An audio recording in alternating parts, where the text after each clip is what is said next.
أعوذ بالله من الشيطان الرجيم. بسم الله الرحمن الرحيم. الحمد لله رب العالمين، والعاقبة للمتقين، والصلاة والسلام على سيدنا محمد وعلى آله وصحبه أجمعين، وبعد. اللهم علمنا ما ينفعنا وانفعنا بما علمتنا وزدنا علما يا رب العالمين.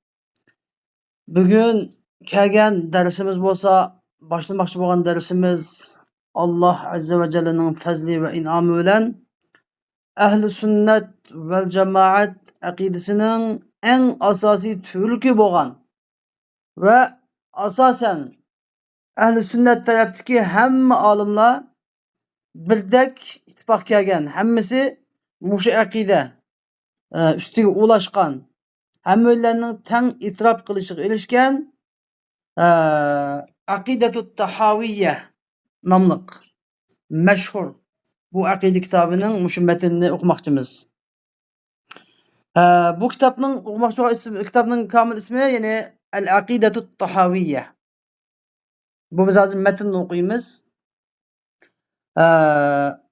Endi bu Akidatut Tahaviyye yani Ehl-i Sünnet ve Cemaat'nin yani universal hamma tarafniki yani Eşaira, Maturidiye ve Fudala-il Hanabile ve hatta ki şu haremdeki hazırki Selefiyeler muşu Akidet-i Tahaviyye'ye hemiz kail. Hemmisi bula müşahedem hem derslik kılıp Mekke-ül Mükerreme'de hem muşu Akidet-i Tahaviyye Harem Mescid-i Haram'da hazır hem okutulmakta, okutuvatılıdı. Bütün dünyadaki alimler hemiz birlik gelgen fakat Şia'dan başka, hazırki zamandaki Şia'dan başka hatta Şialar hem Akidet-i Tahaviyye'ni çoğun buludu. Ehl-i Sünnet hemmisi birlikte bir akide kitabı. Bu intayin kıymetli bir eser. Bulap mu hazırki zamanımızda intayin muhim boğan. Hazırki zamanımızda bütün alimler ihtiyaçlık buluvatkan. Muşu akide bu için mansa hem öyle kilişenmeye kalmaydıgan. Bütün Müslümanların hazır birleştirilişki sebepçi bulalaydıgan en yakşı bir yüzü kıskartılmadıkin ma'nisi intayin çoğunkur boğan bir kitaptır. Endi aldı bilen biz bu kitapni başlaştım burun. Bu kitapның musannifi Abdurra haqida qisqacha tunishib o'tmoqchimiz. Endi bu yerda muhaqqiq nima deyotdi desanglar? Bismillahirrahmanirrahim.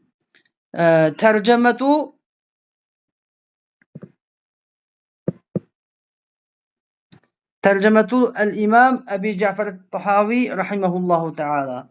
Yani İmam Ebi Cafer el-Tahavi rahimahullah'ın tercüme halideydi. Ve Ahmed ibn Muhammed ibn Selame Ebu Cafer el-Tahavi el-Azdi el-Hanefi el-Masri el-İmam el-Muhaddis el-Fakih. Yani bu zatның ismi boz Ahmed. Bu zatның İmam Tahavi'nin yüzünün ismi Ahmed. Atısının ismi Muhammed. Buğusunun ismi Selame. Bu zatның kunyeti Ebu Cafer. Bu zat Et-Tahavi yani Mısır'ın Taha degan bir yezisiga mensup beriladi. Yani bu zat tug'ilgan yeri Mısır'ın Taha degan yer ekan. Azd kabilesinden deydi. Kabilesi Azd kabilesinden. Mezhebi Hanefi mezhebi. El-Masri degan gap shahri Mısır. Xo'sh, endi bu zat imam, el-imam. Yani şu vaqtdagi fuqaholar, katta mujtahid olimlarning nazarida imam degan ataqqa erishgan. İmam degan gap endi mujtahid degan gap şu vaqtdagi. İmam degan gap anda bosh olimlarga imam degan ism ataq berilmaydi. Yani mujtahid qatori kelgan.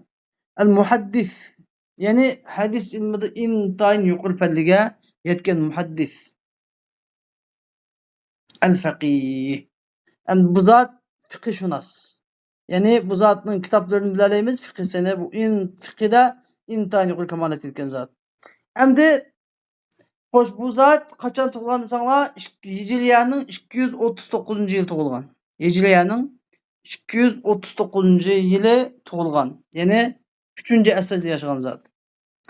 Ahazel ilme an 300 şeyh takriben. Tahminen 300 ustazdan bilim algan. Tahminen 300 tane ustazdan bilim algan.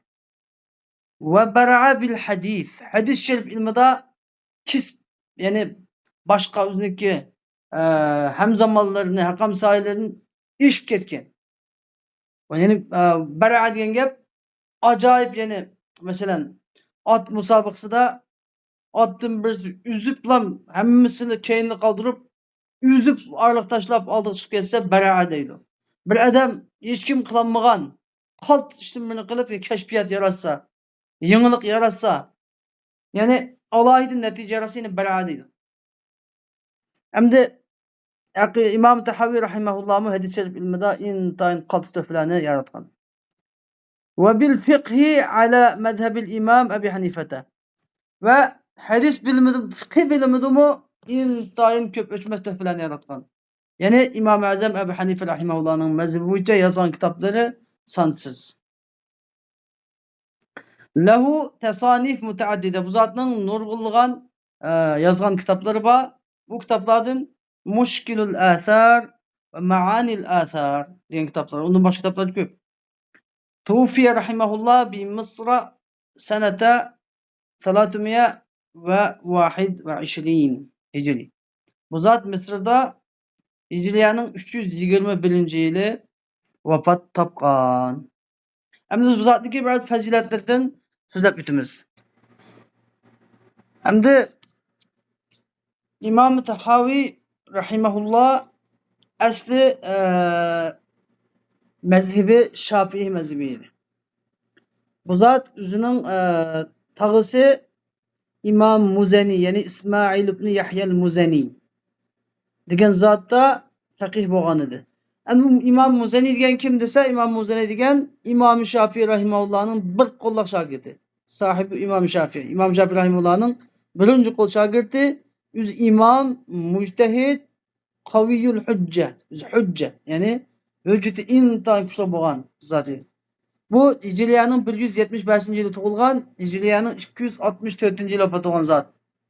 Endi mana shu o'zining tog'asi İmam Muzeniga ham suhbat bo'lgan va shuningda fiqh ilmini o'rgangan edi. Ondan keyin bu zot fiqh ilmida kamolatga yetib bo'lgandan keyin Hanefi mezhebi bilan tunishib qilib, Hanefi mezhebini ko'rib, dalillarni ko'rib o'zining mezhebini tark etdi va mezhebi Hanefi mezhebiga aylandi.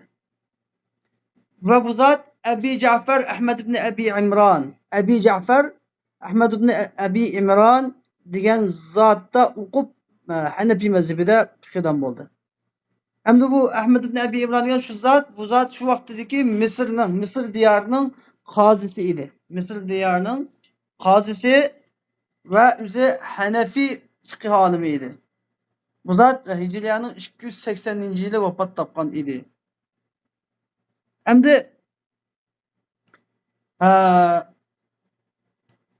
Ebu Cafer et-Tahavi rahimahullah'ın Şafii mezhebini terk etip Hanefi mezhebini ihtiyar kılışında nurgulluğun sebepler var idi. Bu sebeplerin en mühimi biri bu zat bu iki mezhepte Şafii mezhebini ügünüp kemalet yetip olgandan keyin Hanefi mezhebinden tanışıp onun keyin Hanefi mezhebindeki alimlerinin fiqh cihetteki intayin delillerinin güçlülüğünü ve mujtehidlerinin intayin çoңqurlap, yıldızlap oylaydiganligini, meselelerini bek çoңqurlap oylaydiganligini his qilib yetgan.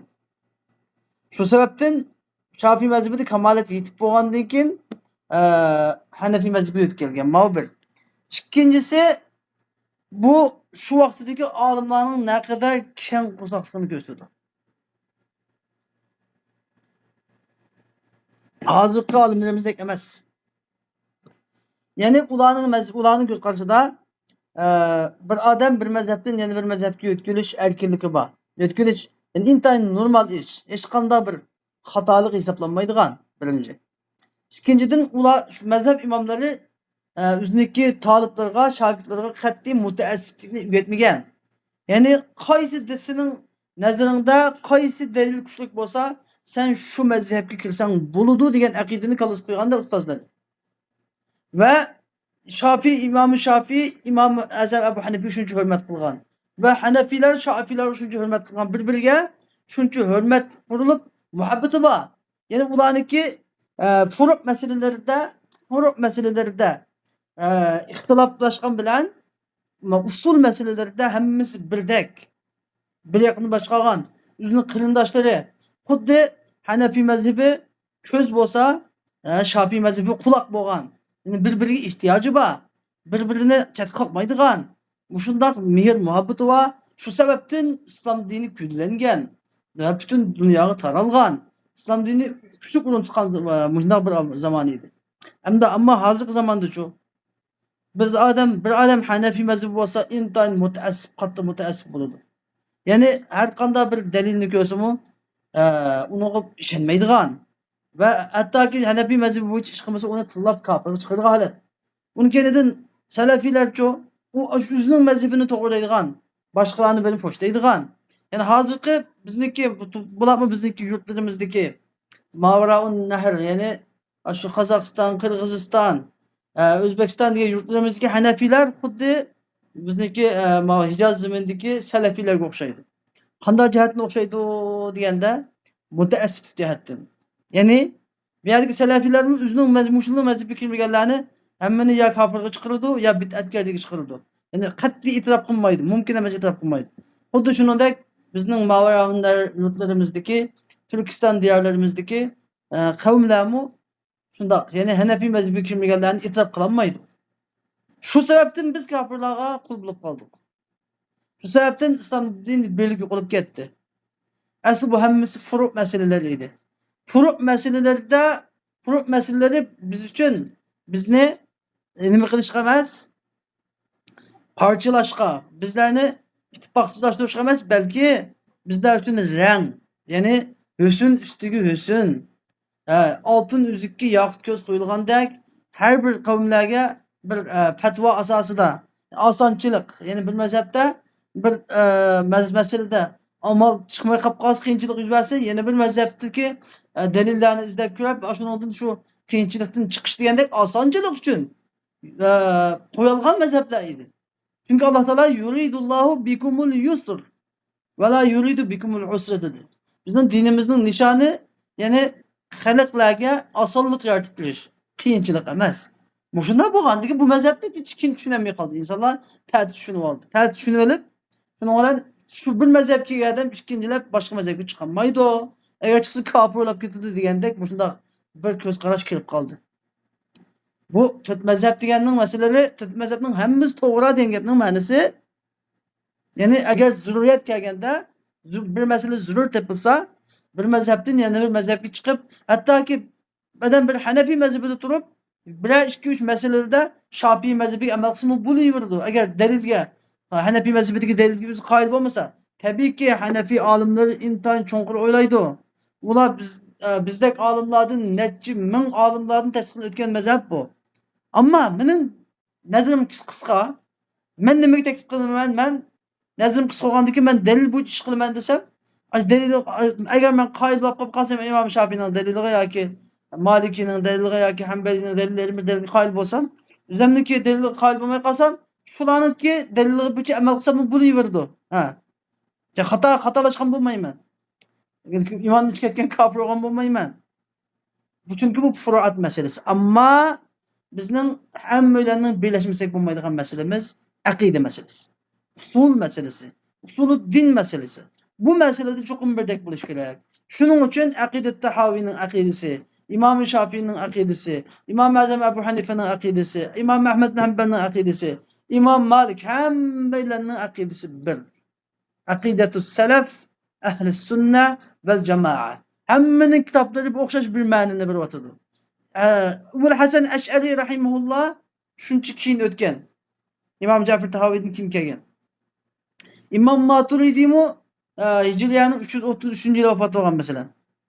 Ya'ni Imom Tahoviydan keyin yana.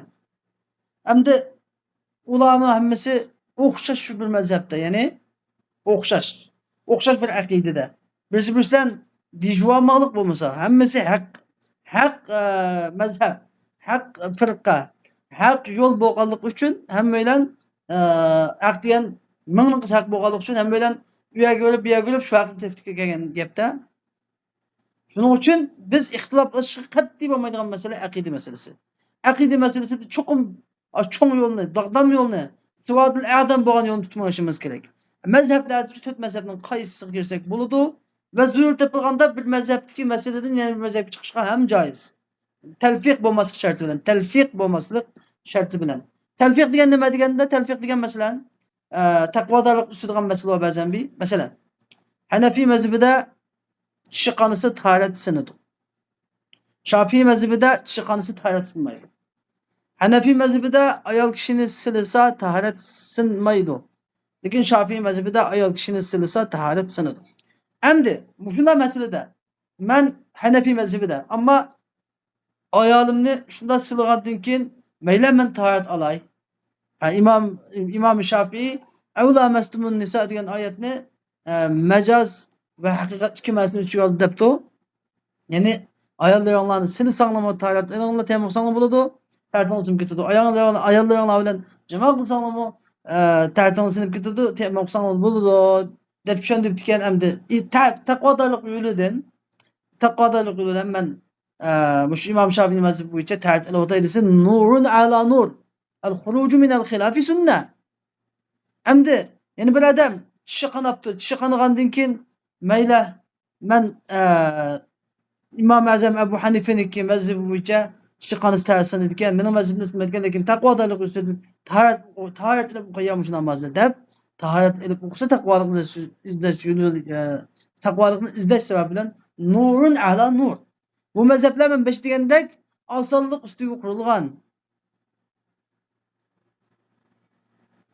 İmam Azam Abu Hanife o'zi masalan qisqa 3 oyat uzun bir oyat bilan namoz o'qisa namoz bo'ladi deydi.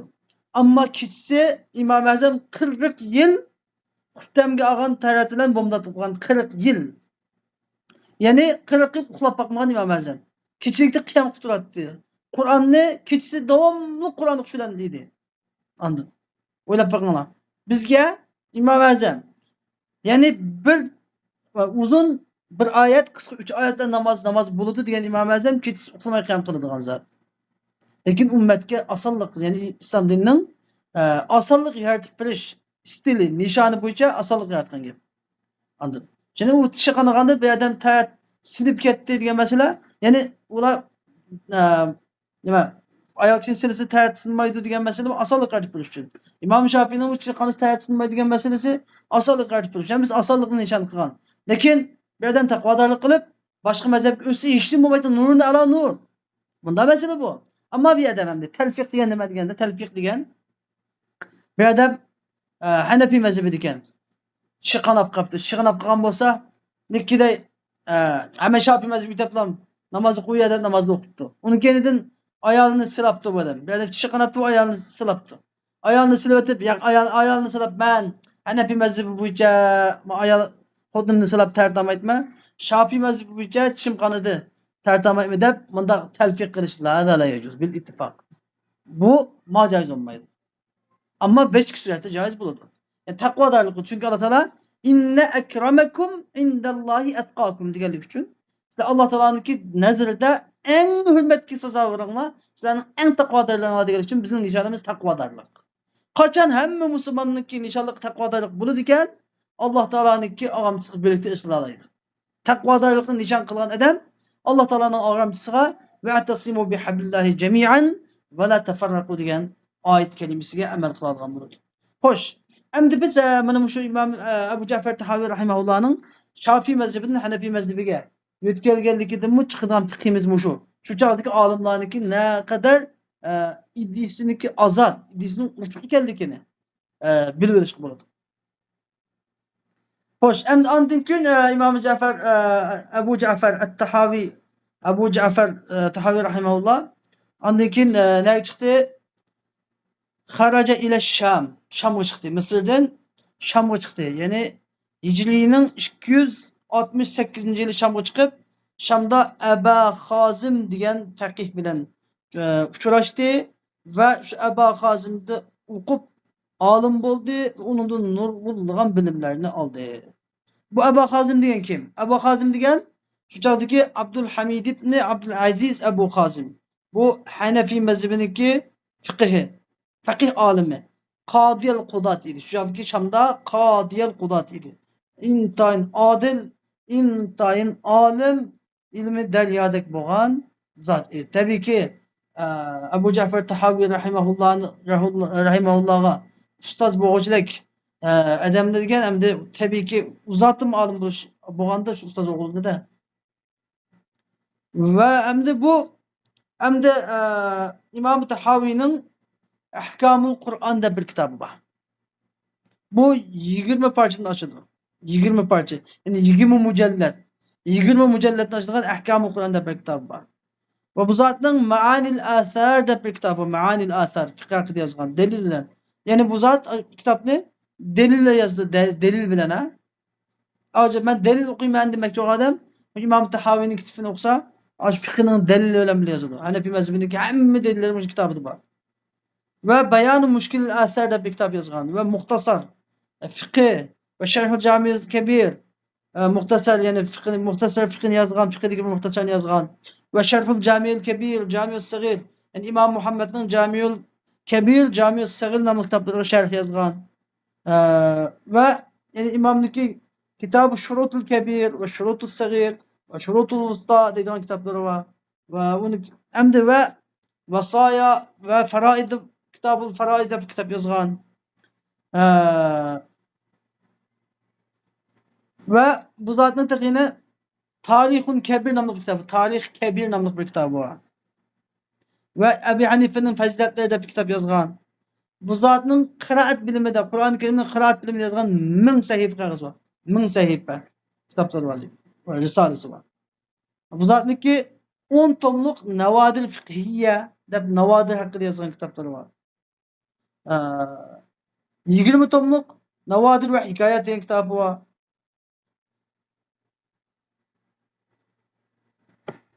Hem de İbn Yunus şunda diyen ki Kana At-Tahavi, İmam-ı Tahavi sika işencelik idi. Nihayeti işencelik sika idi.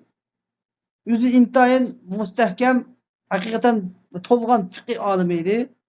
Arif alim idi. Onun kin onun okşaşını bir kep bakma dedi.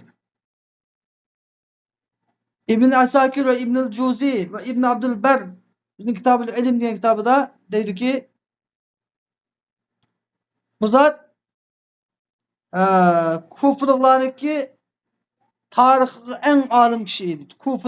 Kufi alimlerinin tarih en alim kişi İmam-ı Tahavi idi. Ve cimi mezhep fukaha mezhep imamlarının tarihinin intayin alim idi. Malik, İmam Şafii, İmam Ebu Hanife'lerin tarihlerin intayin sürekli fişik alim idi.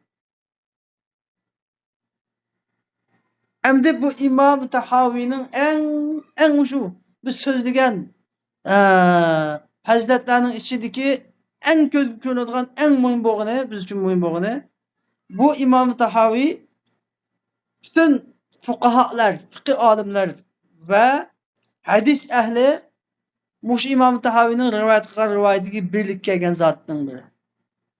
Yani ehlül hadis ve fukahalar hemmesi İmam Tahavi'nin rivayet kılan hadislerine ve rivayet kılan akide, fıkıh hükümlerine hemmeki birlikki kelgen muşunda katı alimimdir.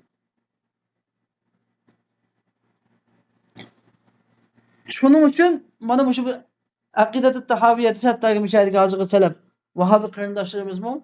Hemmesi bu zatın kitabını okuydu. Hemmesi öz altımızın şerhlerini yazıp alimindeki şu bu zatın kitabını hemmesi ölçem kılıp akidede şu bu için okuydu da.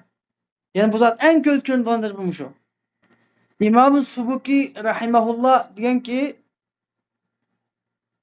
Akide-i Tahaviyye namlı kitapta sözlengen akidenin hemmesi İmam-ı Eş'ari itiqat kılgan akidenin üzü aşıdır. Bu fakatlam 3 meseleden ihtilaflaşkan. Ondan başka 3 meseleden başka meselede hemmigi birdek ittifak var. Bu meselede birisi küçülüp birisiyle ittifak kılgan gibi emas. Ammo ikkinchisi haqiqat mazhab bo'lganligi uchun ikkinchisining gapi o'xshash degan gap.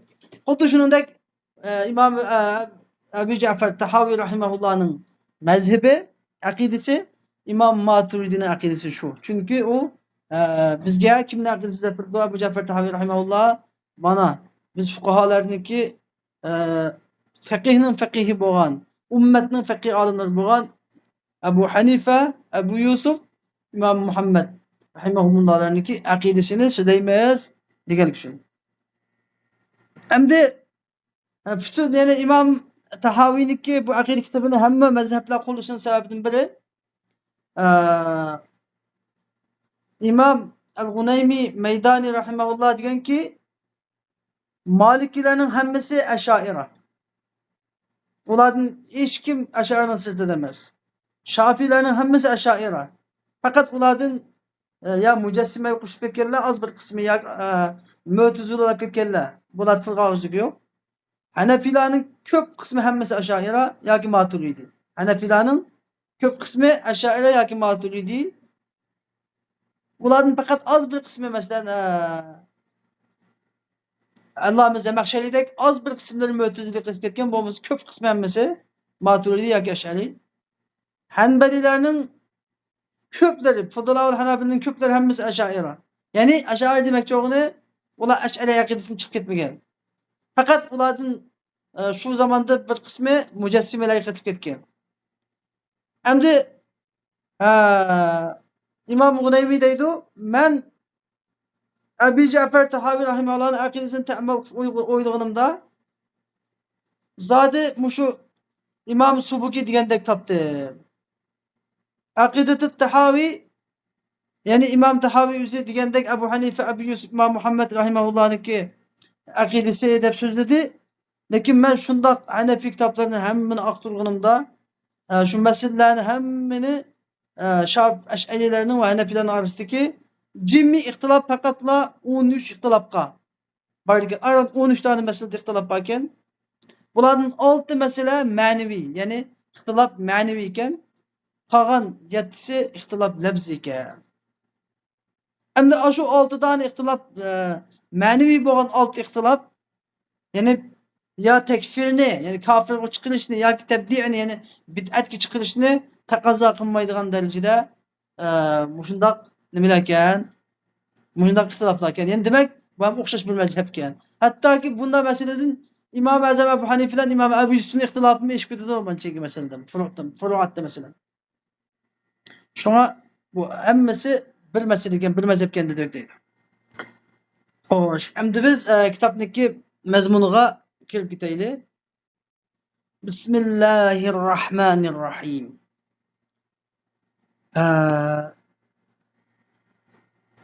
Abu Ja'far At-Tahoviy rahimahulloh o'zining kitobini Bismillahirrohmanirrohim bilan boshladi. Bismillahirrohmanirrohim bilan boshladi. Undan keyin Alhamdulillahi Rabbil alamin. İkinci qilib hamdulillah boshladi. Ya'ni buning da birinchi Qur'oni Karimga amal qildi. Qur'oni Karim dastlabda bismillah bilan boshlandi. Undan keyin Alhamdulillahi Rabbil alamin deb boshlangan. Bismillahirrohmanirrohim. Alhamdulillahi Rabbil alamin.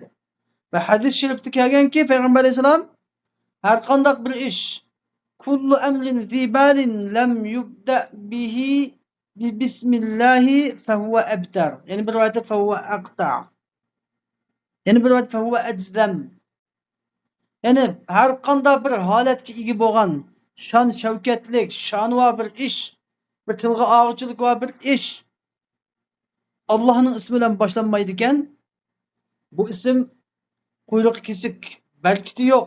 Davomlashmaydi bu ish. Bu ish davomlashmaydi degan. Shuning uchun har qanday bir odam meni ishimning oxiri chiqsin, berkiti bo'lsin, maqsadimga yetay demoqchi bo'lgan odam shu ishni boshlaganda chuqum Allohning ismi bilan boshlash kerak. Bu sunnatdan chiqqan va Qur'oni Karimning yo'li shu va sunnat hadislarida bir qancha hadislar kelgan. Undan keyin hamd bilan boshlash masalasida shu o'xshash yetib kelgan. Ya'ni hamd bilan boshlanmagan ishniki berkiti yo'q deganlik uchun hamdini keltirgan. Endi bu ikkisiniki birinchi bismillahni boldiga keltirib, hamdikini keltirish Qur'onga amal qilgan, Qur'oni Karimdagi qoida bo'yicha. Endi biz Bismillahirrahmanirrahimni qisqacha tarjima qilib tafsir qilib ketaylik. Bismillahirrahmanirrahim. Bu yerda Bismillahirrahmanirrahim degan so'zning ma'nosi, ya'ni biz nihoyatda marhamatlik, rahim shafqatlik, ihson qilguvchi Allohning ismi bilan boshlayman degan bo'ldi. Bu yerda bizga qancha harf bor? Ba bir so'z, ism ikki so'z, Alloh ismi zot uch so'z, Ar-Rahman to'rt so'z, Ar-Rahim besh so'z. Bismillahirrahmanirrahim 5 so'zdan tarkib topgan. 5 kalimadan, 5 kalimat. Endi biz birinchi kalimaga qaraylik. Ba. Bu harful ba. Arab tilidagi harflar huruful maani ve huruful mabani. Huruful mabani, huruful maani deb ikki xilga bo'linadi. Ya'ni biri alif ba harflari, yani biri ma'nilik harflar, yani bog'lovchilardir. Endi alif ba harflarining xizmati faqat so'z yasash. Uningdan harflardan parcha o'z oldiga ma'noni bildirmaydi. Balki so'z yasaydi. Shu harflar birikib turib bir so'z yasab, undan keyin ma'nolarini bildirdi. Ammo huruful maani bo'lsa, bu har bir harflarning o'z oldiga ma'nolari bor.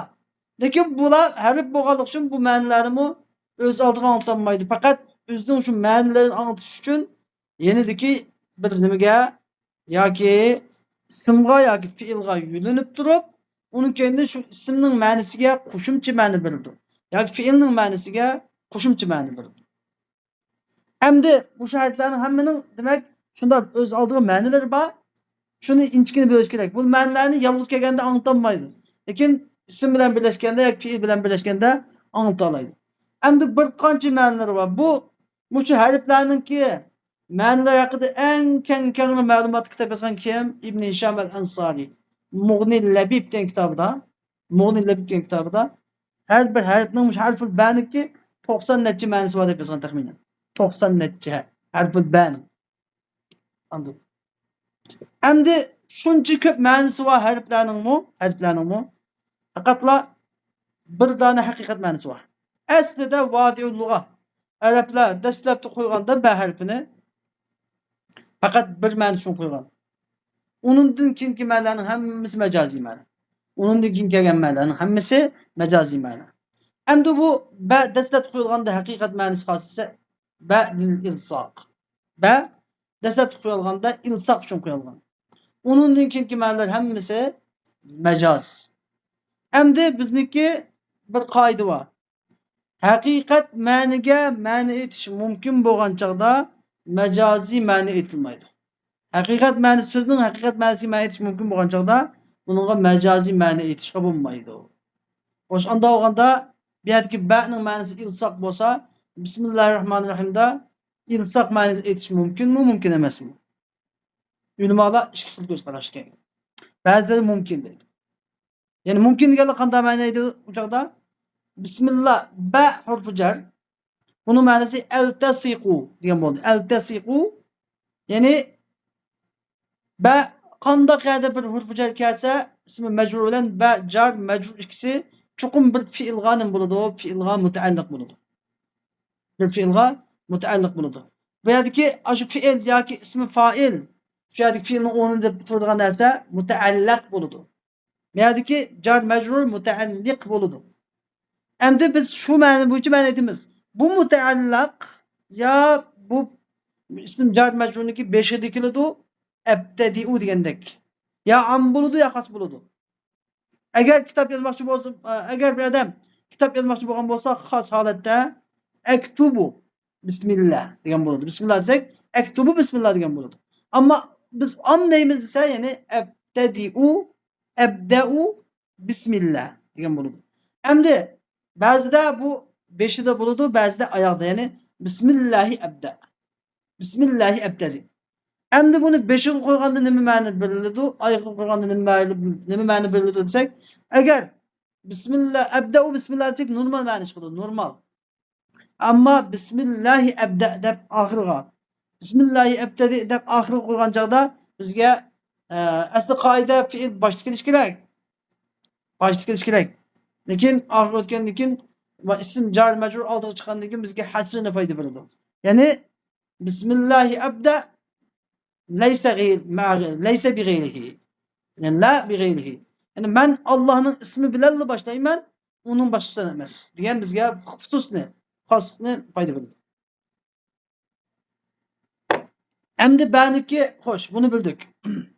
Demak, bu yerda bir fe'l mahzuf bo'lgan bir fe'l bor ekan. Abtadi degan. Qo'y boshqa taqdir qilayli. Qo'y oxiriga taqdir qilayli. Mishada bir ba degan harf bir abtadi degan fe'l bor ekan. Endi biz baninki bizning haqiqiy ma'nosini iltisoq tushundirdik-mi? Unda olganda biz bu shu mahzuf fe'l bilan baning o'zining ma'nosini tadmin şekilde bir çatımız. Yani iltasaka ibtidai bismillahirrahmanirrahim. Yani mening mushu kitobni boshlashim, yoki mening mushu kitobni yozishim, kitabati, yoki tamoq yemoqchi bo'lsam, mening mushu tamoqni yeyishim, yoki mening mushusini ichishim, qanday bir ishni qilmoqchi bo'lsam, men shu ishni qilishim Allohning ismi bilan, ya'ni Allohning shu ishni qilishim Allohning ismi bilan nima qildi? Chaplashdi degan gap, yani birlashdi. Ya'ni men Allohning ismini tilga olish bilan birlikda shu ishimni boshladim. Allohning ismini tilga olish bilan birlikda shu ismni boshladim. Ya'ni mening hech qanday bir ishim Allohning ismini tilga olishdan ayrilib qolmaydi.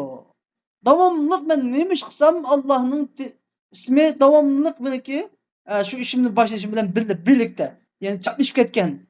Ya'ni iltisoq degan gap, chaplash degan gap, chaplashib ketgan. Hargiz majmaydi. Men Allohning ismini tilga olmasdan hech qanday ish qilmayman degan ma'noni biladi. Bismillah. Endi xo'sh. Bismillahi. Endi bu yerda ism.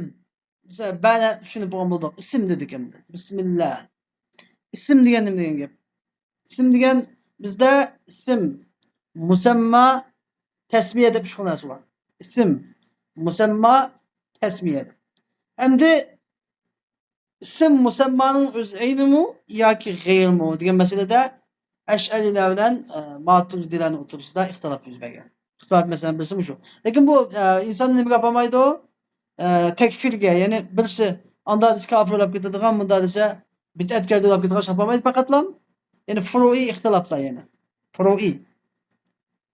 Maturidilar nima deydi? Maturidilar deydiki, Maturidilarning avval qilagan. Maturidilarning keyin kelgan muhaqqiqlar va bular Ash'ariyniki muhaqqiqlar bilan bilishib ketgan. Kimki masalan Davud al-Qarisi, İmam Bayadi deganga muhaqqiqlar ular Ash'arilarniki muhaqqiqlar bilan bilishib ketgan, keyin bilishib ketgan. Shunday masalalarni hammani ular bilishib ketgan. Ammo Ash'arilarning qadimqilari bilan Maturidilarning qadimlari bunday masalalarda uch iniq ayriladi masalalari.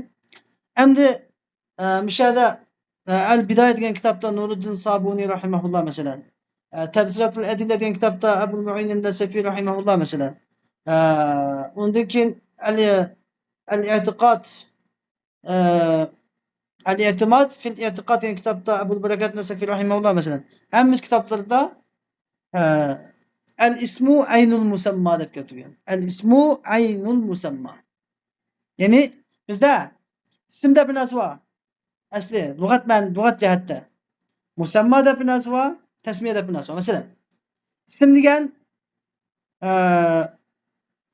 bir bola bor bizning yanimizda, ismi Muhammad deb bir bola bor. Muhammad degan ism. Shu bola Muhammad degan ism qo'ygan shu bolaning ismi o'zi musamma. Endi tasmiya degan nima desa, bir odam so'rab, "Bugun hozir kim kelibdi? Yaningizga kelgani kim?" yoki shu bola qarab turib, "Bu bola kim bo'ladi?" deb so'rasa, bu bolaning ismi Muhammad bo'ladi desa, ma'no ismi tasmiya. Bu bolaning ismi Muhammad desa, bu tasmiya bo'ladi. Kim kelibdi desa, Muhammad kelibdi. Undan keyin demak biz uch narsa shakllanda, tasmiya, ism, Muhammad deb. Ammo Maturidilar deydi, ism aynul musamma. Masalan, Bir balı kepti o. İsmi Muhammed. Kim kepti deb so'raymiz. Savol so'raganda manja deb so'raymiz. Manja. Manja deb so'ragandan keyin Muhammed kepti deymiz. Yani Muhammed keldi degan gapda, ya'ni Muhammadga ismning va shu bolaning o'ziniki Muhammad deb biz tilga olgan bilan, ya'ni shu bolaniki o'zi tilga ilindiganligi chiqadi. Ha, shu bolaning o'zi kepti degan gapga. Demak, Muhammad degan bolaning ismi biz Muhammad kepti deganimiz o'zi shu bolaning o'zi kepti degan bu degan emas. Ya'ni ism degan musammoning ayni bo'ladi ekan. Deydi İmam Maturidiler. Lekin tasmiya g'ayri bil ittifoq. Tasmiya nima emas? Ismning ayni emas, musammo emas. Tasmiya degan boshqa. Ya'ni bu bolaning ismi nima deb shu savol so'raganda manja deyiladi. Manja kim kepti desa Muhammad kepti deyiladi masalan. Ya'ni Muhammadga man deyiladi. Ismga man asli musammo. Asli bu yerga musammo, ism emas. Lekin man degan savol kelganda ismmi musammoning o'zi ekan degan ma'no chiqadi. Ammo bu tasmiyasini so'raganda, ismini so'raganda Mesmuk deb so'yilgan gap. Mesmuk. İsminiz nima deb? Men ismuk deyilmaydi. Men ismuk deyilmaydi. Balki ma ismuk deyiladi. İsminiz nima deb qo'ygandan keyin ha demak tasmiya musammo emasken, ism emasken. Bu boshqa ekan deb chiqib ketdi. Lekin Shofiylar nima deydi? Ash'arilar ya ism g'ayr, musammo g'ayr. Musammo boshqa, lekin ba'zida majaz yo'li bilan ishlatiladi deydi, xolos. Yani bu çok bir mesele emas. Endi deyishadiki, yani bu yerdagi bizga nima foyda chiqadi deganda, bismillah degan gap Allohning ismi bilan boshlayman degan gap deyishadiki, agar ism musammo agar ism musammoning g'ayri bo'lsa, bu yerdagi ism nimani bo'ladi? Tabarruk uchun. Tabarruk ma'nosi chiqadi. Bu yerdagi ismdan, ya'ni abtadi'u bismillahi mutabarrikan degan tabarruk ma'nosi chiqadi. Men Allohning ismini tabarruk bilib Allohning ismi bilan boshladim degan bir ma'no chiqadi. Chunki bismillah degan ismniki Alloh taolo billah deb boshlamay, abtadiu billah deb boshlamay, bismillah deb boshlagan o'zi tabarruk degan bir ma'noni bildi. Ya'ni ism mishadiki musammoniki g'ayri bo'lganniki chiqadigan foydasi o'shanda.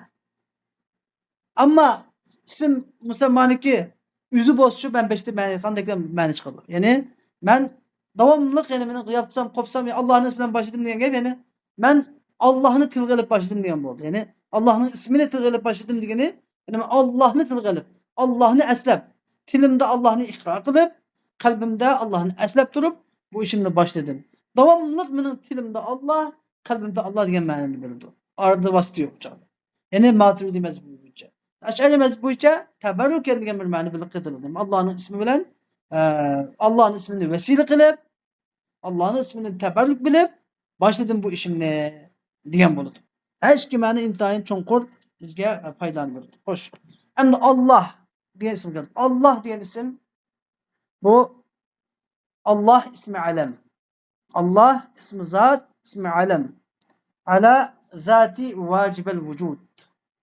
Vacibel vücud Teala'nınki barlığı öz zatıdan vacip olan vacibel vücud Teala'nınki isim zatı. Allah degan isim. Allah degan isim olimlar bu haqda ikki xil ko'z qarash kelgan. Biri deydi Allah degan bu ismul murtajal. İsm murtajal. Murtajal degan ismi jamid. Ya'ni ismi mushtaq emas. Laysa ismen mushtaqqan. Ya'ni bir ismni yerib chiqqan ism emas. Shunda Allah degan shu bo'yicha shunda ism. Qadim tatib Araplar şu Allah deplam ya'ni tanrılariga shunda qo'yib kelgan. Yoki faqat Alloh taoladan boshqa hech kim qo'ylab boqmagan ism Allah. Shu bo'yicha ism murtajal. Deb uni bu lekin alamun ala zati ma'bud bihaq deb tushundigan. Endi amma yeni bir firqa olimlar aytdi desa, ya bu Allah degan ism bu ismun mushtaq. Bu aliha ya'lahu degan fiildan chiqqan. İlahen mastar. İlahen mastar. İlahen unkeni bunu elit tarif kidi. Elit tarif. İlah desek qanday bir ilah bo'lsa hammasi shuni chikilib ketadi. Ammo el ilah degandan keyin bu ashambilarning zehnimizda bor bo'lgan taat ibodatga loyiq bo'lgan Alloh degan bu. Ammo bu taat ibodatga loyiq Alloh degan ma'nodan keldi desa, chunki aliha ya'lahuning ma'nosi abada ya'budu. Abada ya'budu degan bu. Abada ya'budu. Endi yeni birisi tahayyara yatahayyaru. Hayronlik qilgan degan fe'ldan chiqqan deydi. Erişkiniz to'g'ri. Chunki Alloh taolaning tiliga yetolmay ham aqllar hayronlikda qoladi. Hayronlik cho'lida gangirab tinib ketadi. Endi abada ya'budun chiqqan bo'lsa, ilahan masdar ism maf'ul ma'nosida. Chunki masdar ba'zida ism maf'ul ma'nosidan keladi, ba'zida ism fa'il ma'nosidan keladi. Yani ilahning ma'nosi al-ma'bud degan bo'ladi. Al-ma'bud degan bo'ladi. Endi al-ilah ko'p ishlatilib bu al-ilahniki hamzasi nima qilib hazf qilinib Alloh bo'lgan. Alloh bir-biriga idg'om qilinib Alloh bo'lgan. O'sim shu Allah degan bo'ladi. Al-ta'rif va al-ilahdan taqdir. Al-ilah deb bizga bu ilm olimlar deydi. Shuning bilan Alloh degan ism. Ana deganlik Alloh taolaning ismi yengni paydolab ekan. Degan gap Alloh taolaning hadis degan gap bo'lmaydi. Nauzubillah. Yo'q.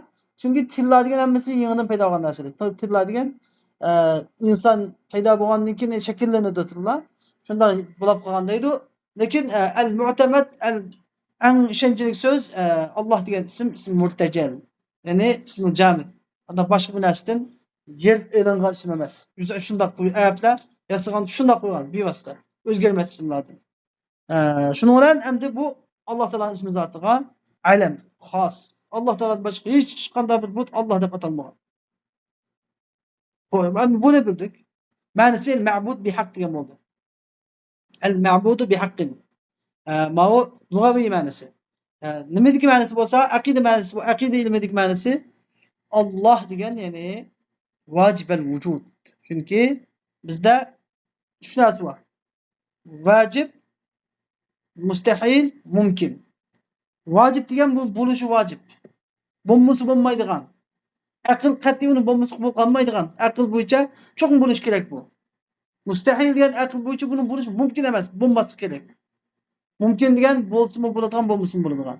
Vojib degan Alloh taolaning zoti, sifatlari hammasi vojibal vujud. Bo'lishi vojib. Endi mustahil shu Alloh taolaning shirki bo'lishi mumkin emas. Alloh taolaniki sifatlari bandalarga o'xshab qolishi mumkin emas. Alloh taolaning sifatlari yangidan paydo bo'lishi mumkin emas. Alloh taolada har qanday bir nuqson sifat bo'lishi mumkin emas. Bu hammasi mumkin emaslar. Endi mumkin degan siz va biz, butun maxluqlar hammasi mumkin. Bo'lsa-mu bo'ladi, bo'lmasa-mu bo'ladi. Bizning boyligimiz bu olamga hech qanday ta'sir yetkazmaydi. Biz mumkin. Endi buni bildik. Ya'ni vojibal vujud. Andaganda bizning Rabbimiz Alloh vojibal vujud. Chunki xuddi qo'limizdagi mana bir istakan. Bu istakanni bor bo'lishini biz kunimizdan ko'rdik. Bu istakanning bo'lishi uchun cho'qim bir yasagan bo'lishini bir yasag'uvchi bo'lish kerak, shirkat bo'lish kerak deganni aqlimiz orqali bilalaymiz. Hatto biz buni yasagan yerini ko'rmasakmi, shirkatiga bormasakmi, buni cho'qim bir shirkat yasaganligi 100% biz jazm qila olamiz aqlimiz bilan. Bu hukm aqliy mana. Demak biz bu dunyoni ko'rdik. Bu olamni ko'rdik. Bu mahluqotlarni ko'rdik. Kichik tushumlar, zarrachalardan tortib cho'ngi yer sharidek, yer sharida quyoshdek yuzimizdan ko'rgan. Ya'ni shar cho'ng plantlarni masalan ko'rdik, narsalarni cho'ng maqsad ko'rdik. Demak, bunda katta, bunda sanoatni cho'qim bir etkishi bor. Cho'qim bir etkishi bor. Biz aqlimizni ishlatsak cho'qim etkishi borni bilalaymiz. Bo'lishi kerak degan vojib degan shu zot Allohdir. Xo'sh, endi Allohning ma'nosi bilgan bo'ldik. Ar-Rahman, Ar-Rahim. Ar-Rahman, Ar-Rahim degan ismani mushtaqqani min ar-rahma. Bu ikisi rahmatdan yerilib chiqqan. Rahmat degan masdardan, rahima yarhamu rahmatan degan masdardan yerilib chiqqan ikki ismdir. Endi bizda arab tilida bir qoida bor. Ziyadatul mabna tadullu ala ziyadatil ma'na. Ziyadatul mabna tadullu ala ziyadatil ma'na. Yani sözünün qurilmasining ziyoda bo'lishi, harflarining ziyoda bo'lishi ma'nosining ziyoda ekanligiga dalolat qiladi degan bir qoida bor. Ar-Rahman degan harfniki Rahmanning harflarini sansak ra, ha, mim, alif, nun 5 harf. Rahimda ra, ha, ya, mim 4 harf, 4 harf bor. Rahmanda 5 harf, Rahimda 4 harf. Unda ekan bir harf ziyoda bo'lganligi uchun demak buning ma'nosi Rahimdan Rahmanniki ma'nosi bir harf ziyoda. Mubolag'ati, balog'ati Rahimdan fasahati bir darajə ziyoda degan ma'noni bu oyatlarning qoidasini topalaymiz. Degandek ulamolarning qan tafsiridimi? Rahman degan Allah Teala'nınki Allah Teala Rahman sıfatı bilen yani kafirgimi rahmet kılıdı, mü'mingimi rahmet kılıdı. Hayvanatgimi rahmet kılıdı Rahman sıfatı bilen. Şunun için kafir mi rızık yedi, mü'minler mi rızık yedi, hatta hayvanatlar mı rızık yedi. Allah Teala'nın Rahman sıfatı bilen. Şimdi Rahim sıfatı ise Rahim sıfatı ahiretki has Allah Teala'nın. Allah Teala ve kâne bil mu'minine rahîmâ dedi mi? Yani mü'minler rahimlik zat diyen gibi Allah Teala rahmetini mü'minlere ahirette rahmet kıldı. Allah Teala rahim sıfatı bilen mü'minlere ahirette rahmet kıldı. Yani demek bu iki sıfatındaki farkı şu. Anladın? Rahman sıfatı am, rahim sıfatı has diyen gibi. Endi hoş. Biz Bismillahirrahmanirrahim'nin kısaca tefsirini kılgan bulduk. Bunu keyin elhamdülillahi rabbil alemin. Her bir hamdü sana alemlerinin perverdigarı bir Allah'a hastır. Her bir hamdü sana alemlerinin perverdigarı bir Allah'a hastır. Elhamd. Hamd ne dedik? Elhamdüdeki bu el istigraki de batırılır. El istigraki. Yani kullu degan ma'noda qo'shsak, kullul hamd degan bo'ldi.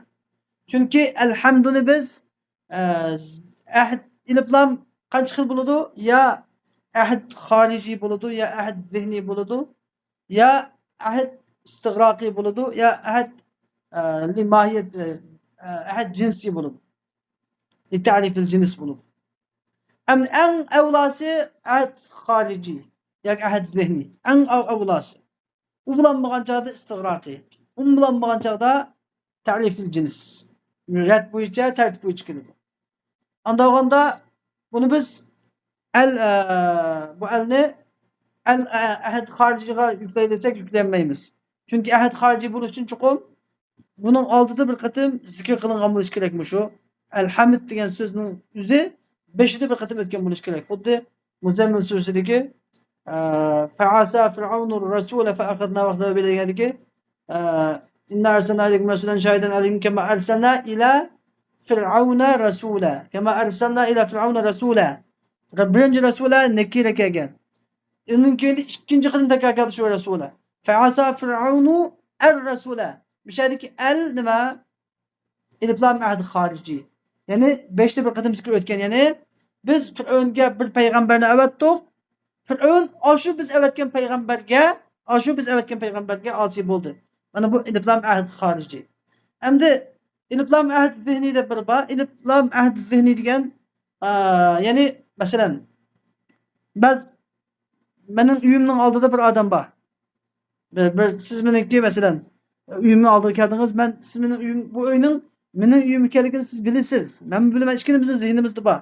Men deyman linadkhulul beyt. Hayya. Linadkhulul beyt. Yani bosla uyga kirayli deyman. Uyga kirayli deyman. Mishadik uyga kirayli degan gapda mening uyimga deganim yo'q. Uyga dedim. Lekin bu uyning mening uyim ekanligini men mi bilaman? Siz mi bilasiz? Mushu iliblam nima ahd zihniy deb ataladi. Xo'sh, endi bunda uchun chuqur ikkilarning ma'lumlik bo'lish kerak. Agar bu ikkinchisi bo'lmasa, bu istig'roq uchun bo'ladi. Ya'ni hammasi uchun. Hammini o'zak kul degan ma'no qo'shaq bo'ladi. Endi bu yerdagi alhamdu ya'ni kul ma'nosi bo'lgan eng afzal. Alhamdulillahi robbil alamin. Ya'ni kullul hamd. Har bir hamd sana olamlarning parvardigori Alloh xosdir. Endi hamd degan bizda shukr bor, bizda madh bor, madh. Madh degan gap bir zotniki qilgan ish izlari intayin yaxshi ishlar bo'lsa, shuning uchun madhilash degan bo'ladi. Shukr degan menga bir odam yaxshilik qilgan bo'lsa, shuningga rahmat aytsam shukr bo'ladi. Shuningga minnatdor bo'lsam shukr bo'ladi. Endi alhamd degan madhni o'lchiga oladi, shukrni o'lchiga oladi. Hamd degan madhni o'lchiga oladi, shukrni o'lchiga oladi. Demak men alhamdu desam, ya'ni barliq madhiya va shukr degan bo'ladi. Barliq madhiya va shukr. Yani Allah Teala'nınki bütün alemlerini yaratkanlığı, katta kudretlerine karab Allah Teala'nın sünni kudretine karab Allah Teala'nın medihleymen. Allah Teala'nın bana bergen sanap bulanmaydıgan katta nimetleri. Kaçan bir nefes alsam alalaydıgan. Kaçan kulağını midatsam midalta alayman. Uklaydıysam ukalayman. Uklaydıysam uklayalayman. Benim mıydak bergen bana kaçan kıskanmasa Allah Teala tamak bırıdı. Kisallap kalsam şifalık bırıdı. Çarçap kalsam çarçap kalsam rahatlık bırıdı. Ağanda kıyıncılık olsa onun kıyıncılıktan bana çıkışıyor. Hata kılıdı. Allah Teala'nın ki nimetlerini sanaydıgan olsam her gün sanap bulanmayman. Mucu nimetleri kartta degenim şükür etkan bulunan. Yani her bir bende elhamdülillah degen olsa Allah Teala'nın medihe etkan buludu ve şükür etkan buludu. Elhamdülillah. Bu hamdi kimge has? Allah has. Allah'ın ben sözü bitip oldu. Rabbil alemin. Rab degen Rabbinki Malik degen ma'nosi var. İyya degen ma'nosi var. Ve murabbi perviş kılıgıcı degen ma'nosi var. Seyyid degen ma'nosi var. Hucayin degen ma'nosi var. Hem de miyadaki Rab yani Malik degen ma'noda. İyya degen ma'noda. Ve perviş kılıgıcı degen ma'noda. Perviş kılıgıcı murabbi. Yani bütün alemni perviş kılıp turan. Xuddi bağvan özünün küçtini bağvan özünün küçtini perviş kılıp davamlılık asrap keçi gündüz su koyup aram tutaklarını kesip onu asrap çoğun kılgandek Allah Teala özünün mahlukatlarını hemmeni keçi gündüz asrap dururdu.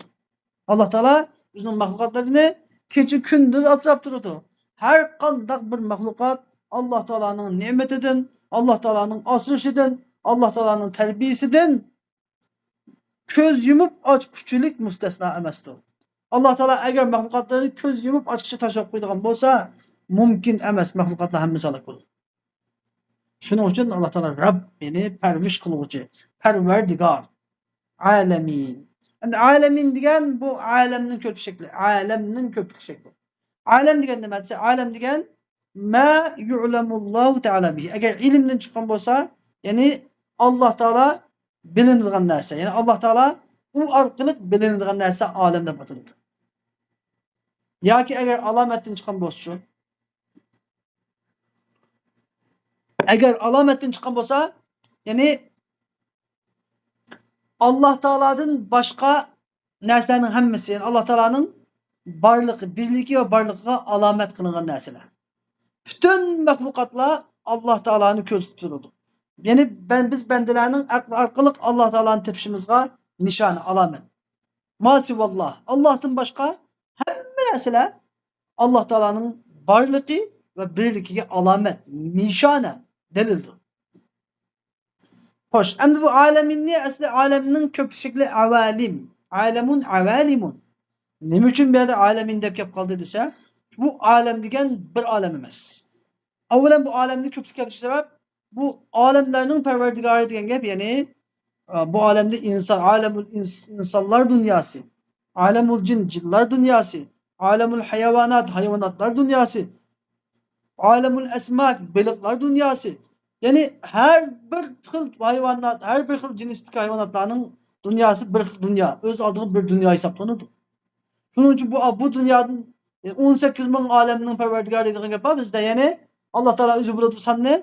Şu bütün alemlerinin ya Rabbi. Bütün alemlerinin. Ya şu sebepten köpük şekilde. Hem de bu köpükler avalim de kötümey, alemin de yani cem selamet şekilde yani cem müzekker salim şekilde kötürüsteki sebep ne dese. Çünkü mucu alemlerin içindeki en asaslı Allah Teala en asaslı yaratkan alem alemul ins vel cin el ukala. Alemul ukala. Akıllar. Aklı barlar alemi. Aklı barlar dünyası. Aklı barlar dünyası. Ve şu mahluklar için hem de ahirette ceza mükafatı erişip cennet uzak kirdiğalları muş aklı barlar boğallık üçün Allah Teala şunu teglip kaidesi bilen kağallı hemmesi şunu içi kirip gidiyordu. Hemmesi şunu içi kirip gidiyordu. Şu aleminde şu ukala cemil ukala şekilde keltirdi. Hoş. Hem de قال العلامة حجة الإسلام أبو جعفر الوراق الطحاوي رحمه الله بمصر يعني علامة حجة الإسلام أبو جعفر الوراق الطحاوي رحمه الله مصر دا مندق dediğiydi. هذا ذكر hem de Şu sözde müşahedeki Allame Hüccetül İslam Ebu Cafer Varrak degan so'zni İmam Ebu Cafer rahimahullah deganda talipleri imlo qilib yozgan bo'lishi mumkin. Chunki u katta olimlar o'zini Hüccetül Allame Hüccetül İslam deb o'zini maqtamaydi. O'zini u davomli tuvan ko'radi. Asli fazilatlilar o'zini tuvan ko'radi, boshqalarni yuqori ko'radi. Asli naqs odamlar o'zini yuqori ko'radi, boshqalarni tuvan ko'radi. Ammo buni yozganlari ko'p ehtimolda buni toliblari. Shuning uchun qala Abu Ja'far deb keltirgan. Endi yoki bo'lmaydi, bu zotniki Hujjatul Islom Alloma deyishligi sabab o'zi degan bo'lsa, bu amma bi ni'mati robbika fahaddis degan oyatning qoidasi bo'yicha sen sening Robbingning ne'matini so'zlagan deb, ya'ni Alloh taolo bergan ne'matni so'zlamoqchi. Alloh taolo shukr etish uchun. Har ikkisiniki tavili bor. Hem bu zot nima deydi desa, hada zikru bayani aqidati ahli sunnati vel cemaah.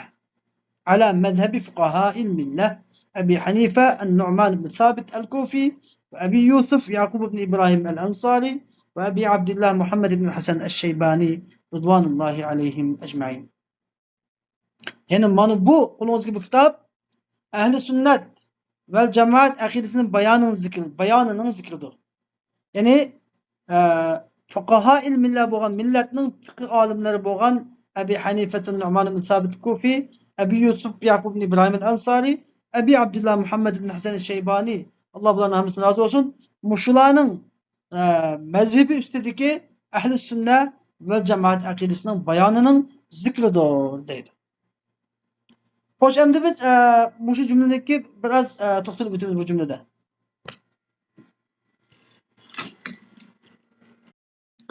Biz har qanday bir ilmga sho'ng'ishdan burun, har qanday bir ilmga cho'kashdan burun, har qanday bir ilmni boshlashdan burun cho'qim bir bilmasak bo'lmaydigan bir muqaddima bor.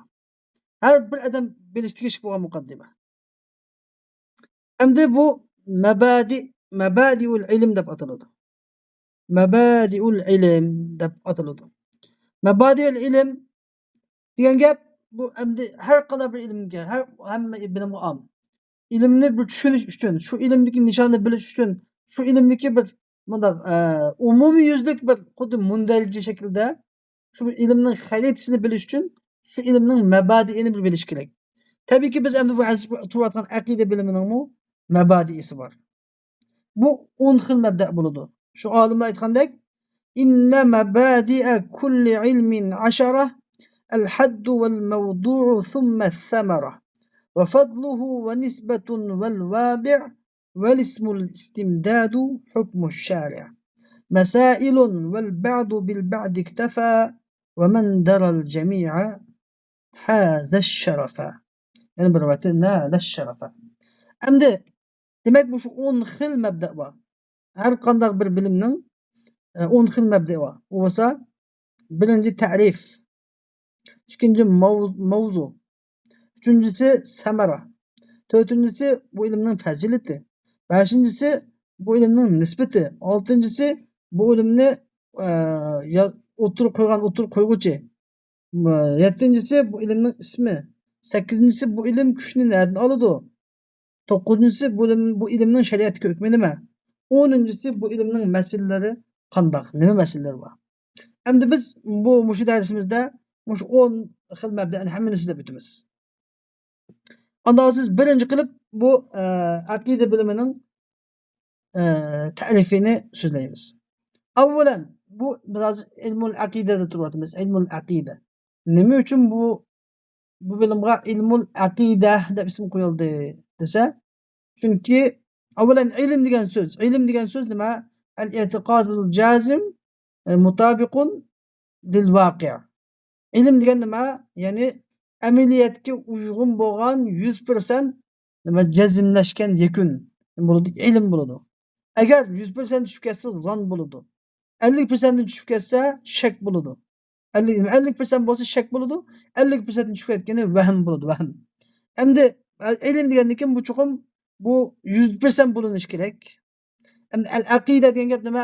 Aqada yaquddan chiqqan, ya'ni ma'qud ma'nosida, ya'ni qalb bilan chigiladi. Bu ilm 100% jazmlashtirilgan bu ilm, yakun bo'lgan bu ilm Kalp bilen çigildi yani. Bunun oýly kalpde boladı.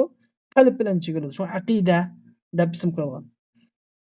Hoş, endi ilmul akide digendiki umumy taryfy nima? Ilmul akide ve tevhid, ilmut tevhid, ilmul akide.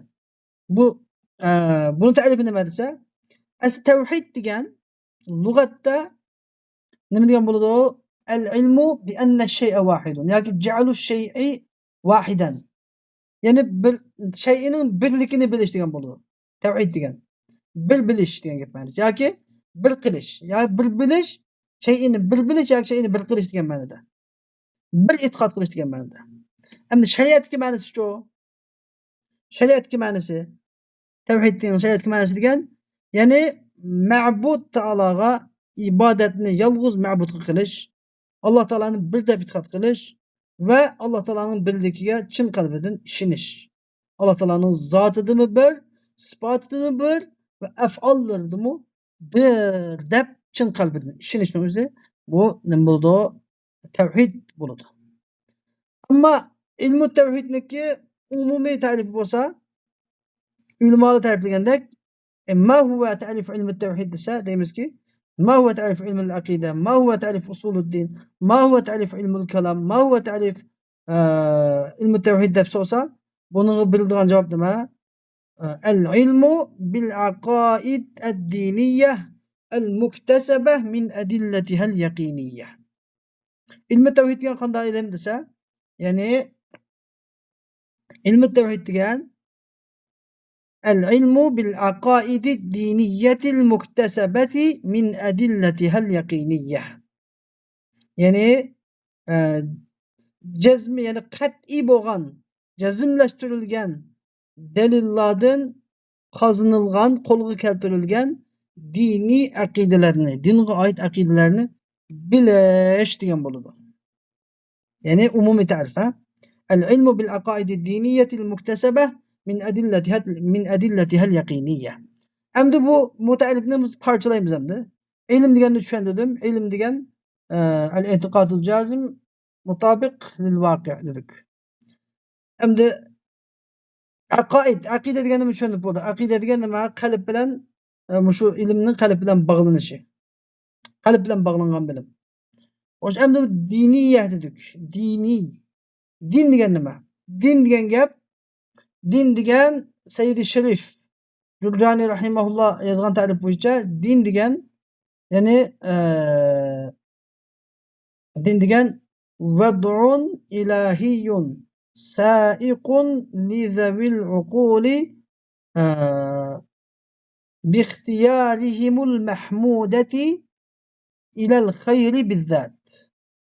Yani bakın tekrar yapayım. Din digen ved'un ilahiyyun saiqun li zevil uquli bi ihtiyarihimul mahmudeti ilel hayri bizzat. Din digen tarif manım şu. Şeriat din digen tarifi yani ved'un ilahi. Awla bu veda. Allah Teala koygan. Bu bakana emas din digen. Bu Allah Teala tarafından koyulgan bir narsa. İlahi. Allah Teala koygan, benler tarafından koyulmagan din digen. Emdi bu nima iş qiladi? Saiq bu. Haydaydi. Kişini, şahsını bir narsa ündeydi. Haydaydi. Kimni haydaydi? Li zevil uqul. Aql egilerini haydaydi. Aql egileri degandikin bu din nima uchun qo'yilmagan? Hayvonotlar uchun, tosh jonjonbardlar uchun emas, faqat aql egileri uchun qo'yilgan. Inson jini uchun qo'yilgan. Zevil uqul. Endi bu din nimaga haydaydi? Nimaga turtki bo'ladi desa, va haydaydi. Ammo bi ixtiyorihim al-mahmuda. Yani shu aql egileriniki mahmud degan gap, yani yaxshi madhihilindigan, yani qilsa bu dunyoda madhihilindigan, oxiratda savob beriladigan yaxshi ixtiyori bilan, yani ixtiyor juz'isi bilan, ya o'zini ixtiyor qilishi bilan, shularni ixtiyor qilishi bilan haydaydigan nima ilal xayr, nimaga haydaydi? Yaxshilikka haydaydi. Yani qalbida yaxshilikni qilay deb ixtiyor qilgandan keyin bu din nimaga haydaydi insonni? Nima turtki bu yaxshilik qilishga, yani iymonga va toat. Yaxshilik degan nima? Iymon va toat. Allah Taolaga itoat qilish. Birinchi Allah Taolaga iymon etish va Allah Taolaga itoat qilishga undaydigan, haydaydigan bir vada ilahi din degan. Bizzat dedi. Yani bizzat yani bizzat uzun zat bilan haydaydi. Yani shu din saiqun bizatihi. O'zining zoti bilan haydaydi. degan gap. Ya'ni shu dinning o'zi undaydi buni yaxshilik qilishga. Shu banda qalbida shu yaxshilikni ixtiyor qilgan hamon din buni yaxshilikka undaydi, haydaydi. Alloh taolo shu yaxshilik qilishni yaratib beradi bu yoshdan unga. Bu din degan shunday bir narsa. Endi al muktasaba. Demak, muktasaba degandan biz nimani bildik? Bu bilim, aqida bilimi, ya'ni iktisob, ya'ni qo'lga keltirgili bo'lgan bilim. Daruriy emas. Bu nima emas? Badahiy emas. Balki istidlaliy, balki iktisobiy. Ya'ni buni o'qish kerak, o'rganish kerak, izlanish kerak bu vaqtda. O'qish, o'rganish va izlanish orqali qo'lga keltirgili bo'ladi. Yana bir muktasaba degan gapdan payg'ambarlarning payg'ambarligi muktasaba emas. Payg'ambarlarning payg'ambarligi atoyi haq. Alloh taolo tibni bilgan zalika fadlullohi yu'tihi man yasha. Payg'ambarning payg'ambarligi Alloh taolo xohlagan kishiga bergan fazilat. Ammo aqida bilimlarini o'rganish, diniy bilimlarni o'rganish deganda tirishib o'rganaman degan odamlar o'rganalaydi, Alloh taolo beradi, tirishqanlarga beradi. Shuning uchun ilm talab qilish farz. Agar bir odam tirishib o'rgansa o'rganolmaydigan bilim bo'lsa edi, Alloh taolo hargizmi ilm talab qilishni insonlarga farz qilmagan bo'ladi. Payg'ambar alayhisalom talabul ilmi faridatun demagan bo'ladi. Endi min adillatihal yaqiniyya. Demak, bu aqidalar nereden ilinadi desa delillardan. Çünkü her qanday bir bilim delilden ilinmagan bilim bu bo'lmaydi, ilmi jazm bo'lmaydi. E'tiqod jazm bo'lishiga yaramaydi. Endi bu delillardan ilindi, bu delillar qanday delilsi yaqiniyya, ya'ni qat'iy delil.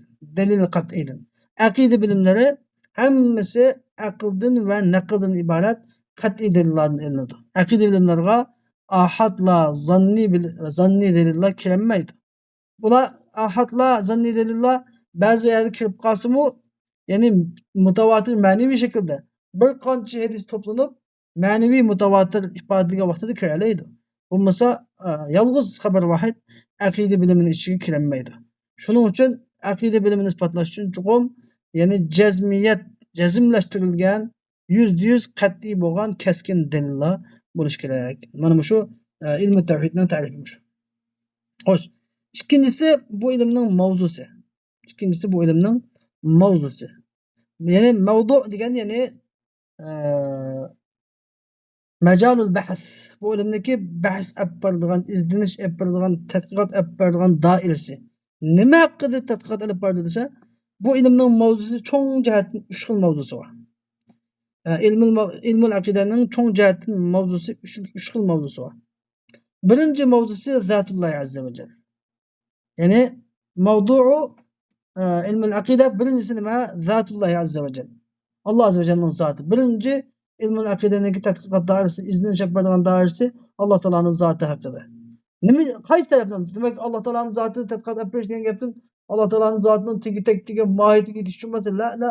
Alloh taolaning zotining tegi-tagida, mohiyatiga hech kim yetmaydi, mumkin emas. Amisi nima uchun desa, min haythu, ya'ni bu yerda asosiy taqsim bor.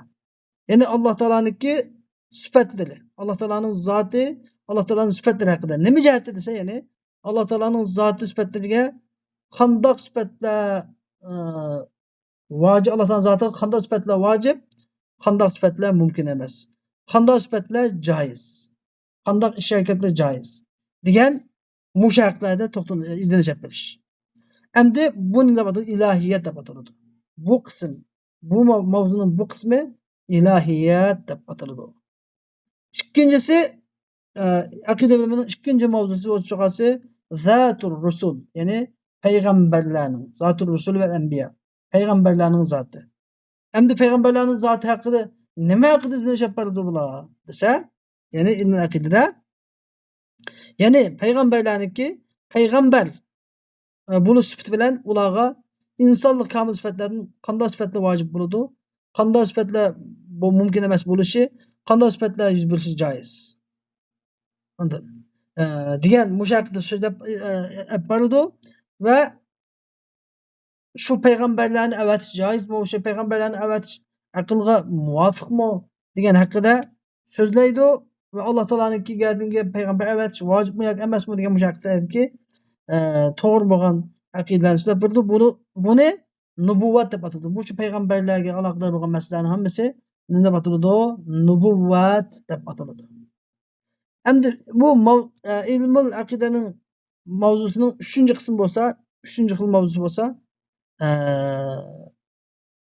ya'ni aql qat'iy kirmaydigan, faqat xabarus sodiqil masduq bo'lgan Rasululloh sollallohu alayhi vasallamning xabari orqali belgili bo'ladigan sam'iyat masalalari. Bizning masalan olamul azaldagi masalalarimiz, ro'za misoqdagi masalalar va oxiratdagi masalalar, qabrdagi masalalardan iborat va qiyomatning alomatlaridan iborat masalalardan iborat. Ya'ni bizning aqlimiz orqali qat'iy belgili bo'lmagan, aql mingishga yo'l qo'yilmaydigan, ya'ni naql orqali bilalaydigan bunday masalalarni o'z ichiga oladi. Bu as-sam'iyat deb ataladi. Sam'iyat deb ataladi. Unda qolgan masalalar hammasi mushu cho'ng mavzuning birining ichiga kirib ketadi. Ya ilohiyatning ichiga kirib ketadi, aloqador bo'lgan uchun. Ma yata'allaqu. Yata'allaq shuni aloqasi va bog'lanishi va ya nubuvatning ichiga kirib ketadi, ya sam'iyatning ichiga kirib ketadi. Xo'sh, endi biz bo'limning ta'rifini so'zlab bo'ldik. Bu bo'limniki mavzusini so'zlab bo'ldik. 3-chi qilib bu filmning samarasi nima? Summa samara dedikmi? Bu aqida bilimini bilganda nima samara chiqadi? Nima foyda chiqadi? Nima natija chiqadi desa, buning foydasi birinchi inson at-taraqqi min hadidi at-taqlidi ila zarwatil iqon. Ilmul aqida o'qish orqali taqlidchilikning, do'ramchilikning bir narsaga agishnishniki bosqichidan bu jazmiyatning, tahqiqning, bir narsani tahqiqlashning, tadqiqlashning inchikilab eng yuqori pallasiga yetishniki cho'qqisiga yetkazadi.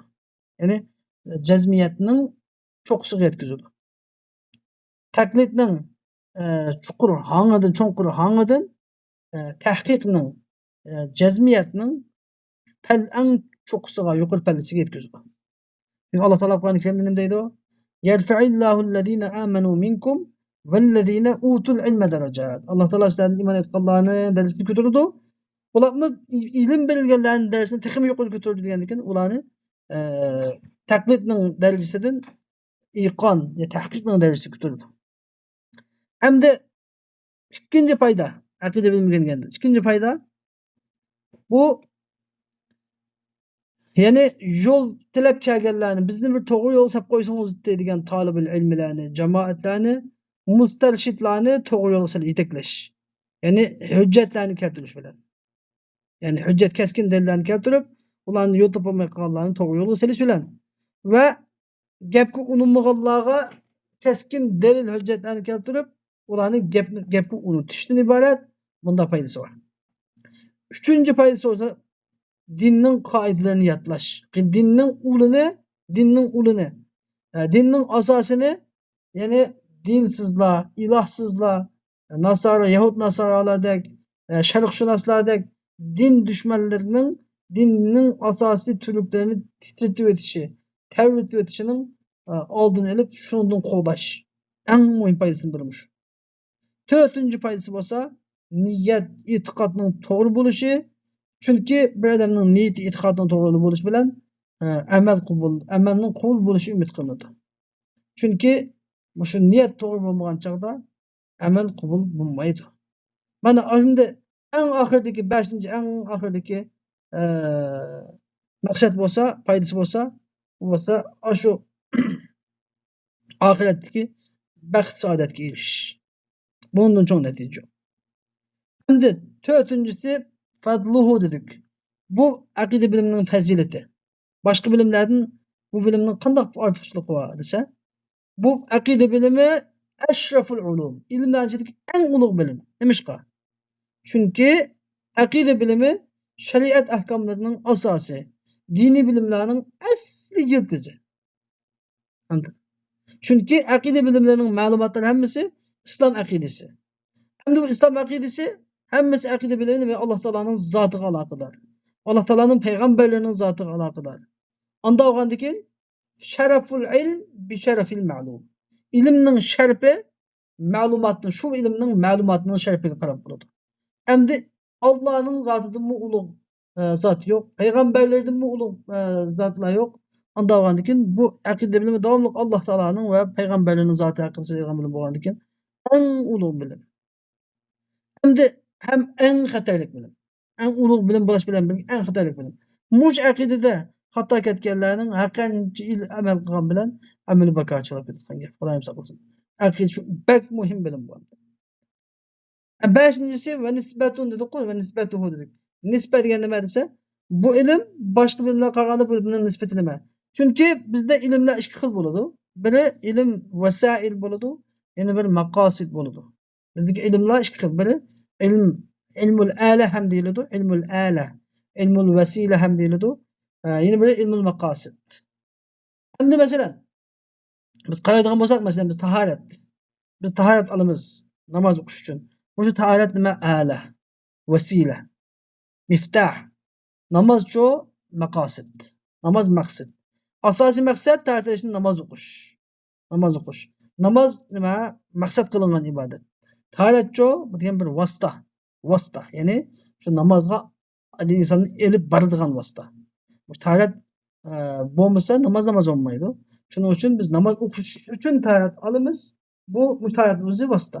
Xuddi shunday ilmlar shuni qo'yamiz. Masalan biz nahv o'qiymiz. Nahv kitobi bu vosita, ilmul ala hisoblanadi. Ammo biz nahvni nima uchun o'qiymiz? Qur'oni Karimni, hadis shariflarni to'g'ri o'qish uchun o'qiymiz. To'g'ri ma'no chiqarish uchun o'qiymiz.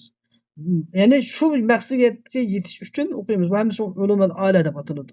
Ammo Qur'oni Karimning tafsiri, Qur'oni Karim hadislar cho'q hammasi bu ilmul maqosid qatoridan bo'ladi. Endi bu ilmul tavhid qaysiga tava? Bu ilmul maqosidga tavami yoki ilmul ulumul alaga tavami?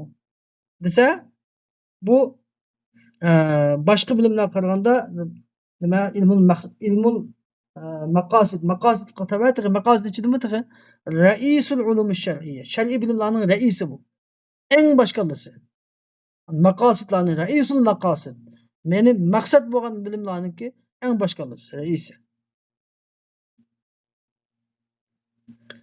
Chunki boshqa bilimlar hammasi shu aqida bilimiga tayinadi. Hamma bilim aqida bilimiga tayinadi. Iymonni tayinadi. Hammadan boshlagan insonning vojib bo'lgan iymon. Iymonni joyida etmasa, iymonni qabul bo'lmasa, uni qilgan amallar hammasi bakoch bo'lib ketadi. Endi oltinchisi vodi'. Vel vodi' dediq bu ilmni, bu aqida bilimini kim o'tirib qo'ygan? Bu aqida bilimini kim o'tirib qo'ygan? Endi shu vodi' degan gapda qattiq diqqat qilish kerak. Endi bu aqida bilimini istiloh bilan ilmul kalam, ilmut tavhid degan istiloh bo'yicha kim o'tirib qo'ygan desa, buni o'tirib qo'yuvchi Abul Hasan Ash'ari va Abu Mansur Maturidi rahimahullohlar.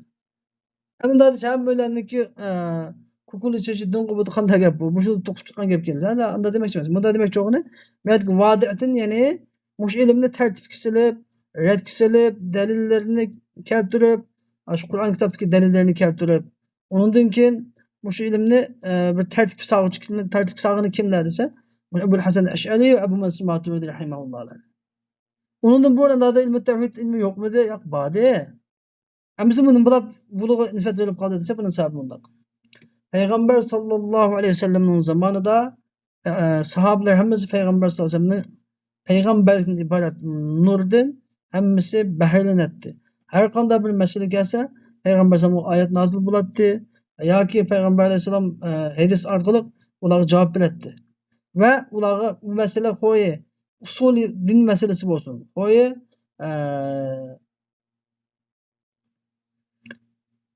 furu meseleleri olsun, hammaga Peygamberimiz cevap berdi. Ularda uçakda bir kitap yazışqa, bunda delillerini keltirip alohida tayyor qilish hech qanday bir nima yo'q edi, ehtiyoj yo'q edi. Undan keyin Peygamberimiz tugab ketdi. Peygamberimiz tugab ketgandan keyin Rasulullohning sahobalari Rasulullohdan olgan madrasatul nabuva, Peygamber Aleyhisselamning maktabi, jamiya, universitetidan olgan bilimi bo'yicha, shu nur bo'yicha bular aqida bilimleri ve furuat meseleleri bo'yicha ijtihad bilan ishni qilib etmayverdi. Bular Rasulullah'ın ağalık için bilimni hammani o'zim aytib puxta arab, asl arab bo'lganlik uchun hech qanday bir ixtilof chiqmay shu joyda ishlar yaxshi ketaverdi. Undan keyin tabiinlar zamoniga keldi. Tabiinlar zamoniga kelganda shu sahobalarning zamonida, ya'ni Hazrati Osman roziyallohu anhu zamoniga kelganda Yahudiler, Abdullah ibn Sebe başçılığında Yahudiler Müslümanlarını küşkürtüyendek Müslümanların arasında ihtilaflar çıkışa başladı. Hatta bu ihtilaflar çoğuyup ahiri Osman Raziyallahu anh'ın şehit kılınışı gelip bade ve Osman Raziyallahu anh'ın şehit kılınıp boğandan keyin Ali radhiyallahu anh halife bo'ldi. Mana shu vaqtda Havarij degan bir odamlar maydonga chiqdi. Havarij degan odam maydonga chiqdi. Bular sahobalarning Rasulullohning ko'rgan, anglagan, shu Rasulullohning madrasasida tarbiyalanib chiqqan sahobalarning gapini anglamay, yo'q biz faqat Qur'on, hadisdan olamiz so'zni. Yani biz sahobalarni olmaymiz. Biz Qur'on hadisini qanday tushunsak, shu tushunchamiz bo'yicha hukm qilamiz. Bularniki tushundirish emas deb hozir xuddi hozirgi salafiy qarindoshimiz deydi bu gapni to'xtamay. Bizga kitob sunnat bo'lsa bo'ldi, bizga mazhab imomlar lozim emas, bizga mazhab lozim emas, bizga Imom Malik, Imom Shafiy, Imom Abu Hanifa lozim emas, bizga kitob sunnat bo'lsa bo'ldi deb tushunadigan bir qoida bor bundan hozir. Xuddi shunday qoidani shu xabarijlar shu joyda chiqargan. Bizga hatto Ibn Abbos radhiyallohu anhu qancha qitim shu xabarijlar bilan munoziralashga borgan. Qancha qitim munozirada ularni yengan. Ammo shunda turug'liq ularni shu vaqtda bir qancha yangan, ammo yana o'ziniki yo'ldan yanmagan. Hatto Hazrat Ali radhiyallohu anhu bir qancha mingini ularni o'ldirib atgan xabarijlar. Shunda bo'lgan. Endi shu chog'dan tortib boshlandi. Ya'ni aqidaniki stilining buzilishi shu chog'da boshlandi. Hatto tabiinlarning zamoni kelgan vaqtida bu raslar kuchlanib, shu chog'da xavarijlar, mu'tazililar, mujassimilar deydigan firqalar maydonga kelishga boshladi. Mana mushu tabiinlar zamonasi, tabiinlar zamonasi bo'lsa, Hazrati Imom Azam Abu Hanifa rahimahullohlarning zamonasi edi. Shu sababdan Imom Azam Abu Hanifa rahimahulloh o'ziniki eng dastlabki mezgillarda ilmul kalom bilan shug'ullandi. Hatto ilmul kalom bilan shug'ullanib, eng yuqori pallasiga yetdi ilmul kalomning. Shu ilmul kalom bilan shug'ullanib, Fiqh akbar degan kitobni yozdi va Vasiya al-Alim al-Mutaallim degan kitobni yozdi. Undan keyin Fiqh al-Absat degan kitobni yozdi. Ya'ni taliblari Imom Azam o'z qo'lida yozmagan, lekin taliblari imlo qilib shu ko'chirib olgan. Ayında yani 5 xil kitap hammasi Meşe İmam Azam'dan kelgan kitap hozircha bor. Ayni kitoblarni yozdi. Aqida haqida va o'zi Imom Azam Abu Hanifa rahimahulloh shu Mu'tazili guruhi bilan kurash qildi, Xavorijlar bilan kurash qildi, hatto Dahli deydigan dinsizlar bilan, kommunistlar bilan kurash qildi. Hamma firqalar bilan Imom Azam rahimahulloh kurash qilib, ular bilan ilmiy munozarat, ularni yengib, natijada naq maydonda to'g'ri qilib yolg'on edi. Mana mushu endi mushu Imom Azam shu dalillarni topgan desa, shu dalillarni Qur'oni Karimdan, hadis Rasulullohning anvarun nubuvat, Rasulullohning sahobalarining ilmlaridan, tabiinlarning ko'rgan bilimlaridan, olgan bilimlar orqali Qur'on, hadis sunnatlarining dalillari orqali shu olgan shularning tushunchasi orqali tushuntirib va aql aqlni ham birlashtirib nima qilgan edi, shularni yengib tashlagan edi dalillarda. Ve şu bilimlarni ham o'tirib qo'ygan edi. Endi shuning bilan shu kitobni, aqida bilimini eng dastlabda o'tirib qo'ygan odam kim bo'ldi bu hisobda? Imom Azam Abu Hanifa rahimahulloh bo'ldi. Ammo Imom Azam Abu Hanifa rahimahulloh aqidaniki dastlabdagi bir xamir turishini qo'yib berdi. Fiqh akbar degan kitob o'qidik, endi oldimizda o'qib o'tdik. Bizga bir xamir turishni. Ammo uning dalillarini turiga tafsili ayirib, hamma dalillar bilan, oyat hadisda bo'lgan dalillarni tafsili keltirib, bunda kitob shaklida qoldirmagan edi. Undan keyin masalan Aqidatut Tahaviy hozir biz o'qiyotmoqchi bo'lgan kitob, mana bu kitobdami shu Imom Azam Abu Hanifa, Abu Yusuf, Imom Muhammad rahimahullohlarning aqidalarini tafsili bayon qiladi. Lekin buningda dalillarni tafsili shaklda tartibga tizib bayon qilmoqlik. Ondan. Ma kitapta bütün aqideler hammasi aqideler, pishqan aqideler so'zlanadi, ammo bularning dalillari so'zlanmaydi-da. Ammo unda olganda mushu bilimning shu dalillari bilan va tartiblari bilan tartiblarga turg'izib, dalillarni turg'izib, hukmlarni yakunlab chiqarib, mushu aqidelarni bir mukammal holatda bir kitob qilib yozib, mukammallashtirgan madrasa qaysi madrasa desa, biri madrasatul Maturidiyya, yana birisi madrasa Eş'ariyye. Yani Mısır tarafında, Arapların yurtunda İmam Ebu Hasan Eş'ari rahimahullah, Mavra'un Nehr, Türklerin yurtları da İmam Maturidi rahimahullah, yani bir zamanda ötken zatlar, lekin bir sürü kurashmagan.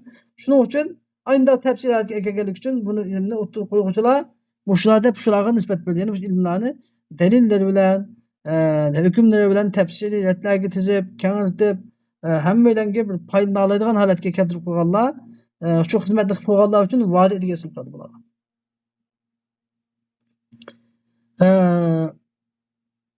Bo'lmasa ilmu tavhid degan shu odam alayhissalomning zamonida qiyomatga qadar o'xshash bir bilim. Uni bir odam o'tirib qo'ymaydi uni. İslam dini, Allah Teala'nın dergahida maqbul bo'lgan din İslam Adem Aleyhisselam'ın zamanında kıyametgacha o'xshash bir din.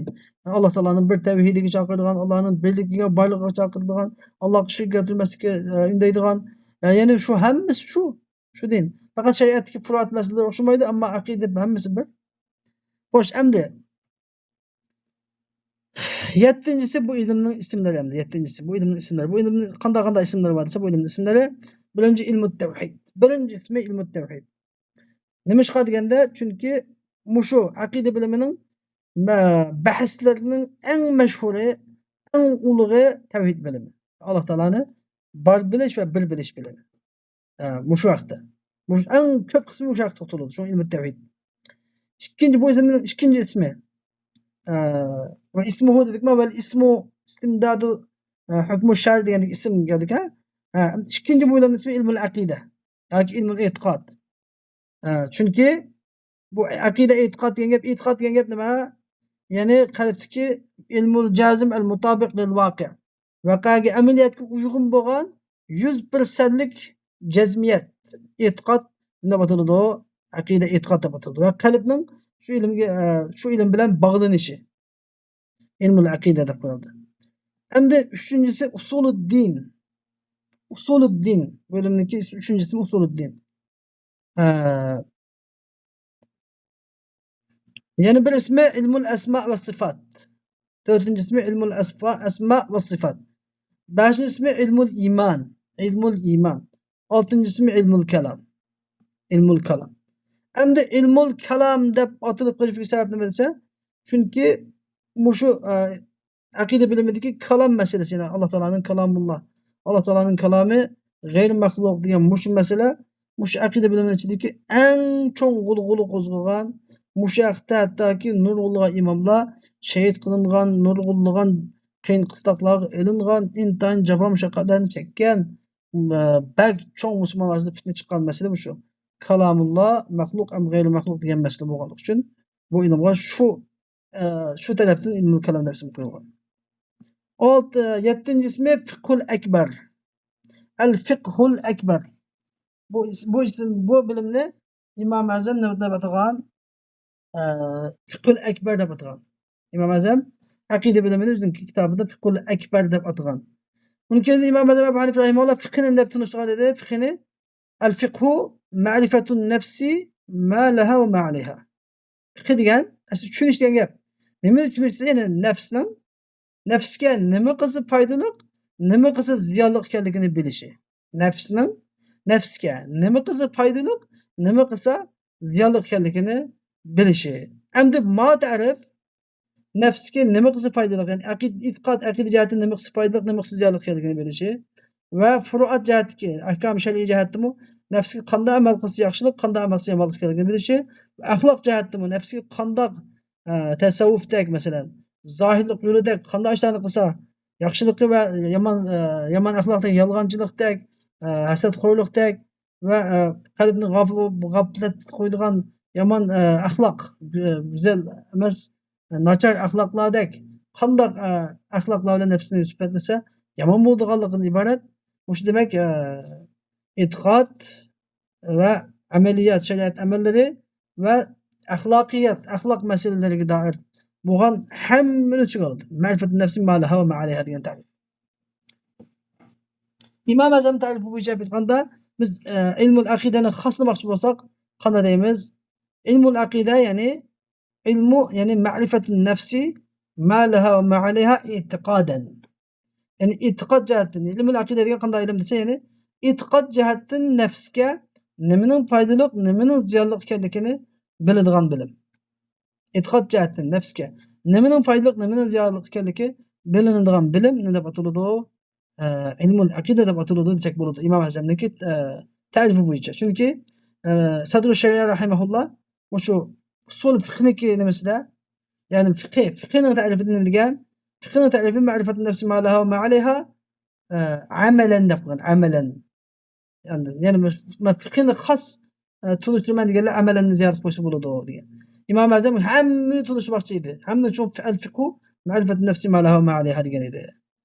Xo'sh, endi 8-chi al-ismul istimdad hukmi sharti istimdad. Bu bilim kuchini nereden oladi? Aqida bilimi dalilini nereden oladi desa, yani minal adillatil qat'iyya al-aqliyya ve naqliyya. Aqli bo'lgan. Bizda aqli bo'lgan keskin dalillar bor. Aqli bo'lgan va naqliy bo'lgan sam'iy dalillar. Aql va naql orqali kelgan qat'iy keskin hech qanday zonga, gumonga, shakka o'rin bo'lmagan keskin dalillar denilir. Bu ilm aqida bilimi kuchini shu yerdan oladi. 9-si hukmu şari. Bu bilim haqida shariatning hukmi nima desa, bu bilimning hukmi farz ayn ala kulli mukallaf. Yani her bir erkek, kishi, cho'ng, kichik balog'atga yetgan aqli odam bo'lsa, mukallaf bo'lgan, ya'ni shariatda mukallaf bo'lgan har bir odamning gardiniga farz ayn. Aqida bilim farz ayn. Endi mana bu qanday farz ayn bo'ldi desa, ya'ni to'g'ri bo'lgan aqidani ijmoliy shaklda o'rgansa bo'ldi. Ijmoliy. Anladın? Chunki bizda farz ayn shakl bo'ldi, farz ayn bo'lgani shu to'g'ri bo'lgan aqidani daruriyat din masalalarini, ilmning zaruriy masalalarini ijmoliy shaklda o'rgansa bo'ladi hammasi, ijmoliy shaklda. Ya'ni tafsiliy shaklda emas. Farz ayn bo'lgan. Endi farz kifoya bo'lgan ummatga, ya'ni shu ummatning ichidan, har ummatning ichidan bir toifa, bir odam, bir mahalladan bir odam o'zida, ya bir jamoat, bir bo'lik odamlar chiqib shu aqida bilimlarining tafsiliy dalillari o'rganishi farz kifoya. Yani agar bir yurtdan bir odammi chiqmasa bu farz bu aqida bilimi degan kelib, bu shu yurtga odamning hammasi gunohkor bo'ladi.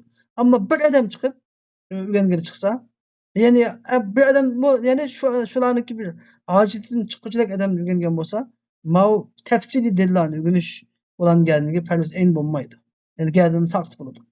Ammo bu bilim her mükelleflik kimi de icmali şekilde yani Allah Teala'nın kelgen hamma narsalarga ishondim deb iymon etishning o'zi mana shu farz ayn bo'ladi. Imom Navaviy rahimahulloh deganki, ilm olimida degan deydi. Bid'at 5 qism bo'ladi. Biri buni qilish vojib bo'lgan bid'at. Ikkinchisi qilish madnub bo'lgan, mustahab bo'lgan bid'at. Üçüncüsü qilish harom bo'lgan bid'at. To'rtinchisi qilish makruh bo'lgan bid'at. Beshinchisi qilish mubah bo'lgan bid'at. Endi qilish vojib bo'lgan bid'at qancha desa, ya'ni mutakallim, ilm kalamshunoslarning dalillarini nima tartibga solib, ya'ni mulhid, kommunist, dinsiz dahliylarga qarama-qarshi turish uchun, bid'atgarlarga qarama-qarshi turish uchun kalamshunoslarning dalillarini o'rganib, shu dalillar bilan aqida bilimini kuchlantirish vacip bo'lgan bid'atlarning biri, ya'ni yangi paydo bo'lgan vojiblarning biri degan Imom Navaviy rahimahulloh. 10-si bu bilimning masalalari endi. Aqida bilimining masalalari, va masailun. Dedik men oxirgi. Aqida bilimlarining masalalari nima masala? Masalalar xuddi fiqhning masalasi nima desa, salatu subhi fardun deydi fiqhning masalasi. Mesela usul fiqhning masalasi nima desa, al-amru lil wujub masalasi.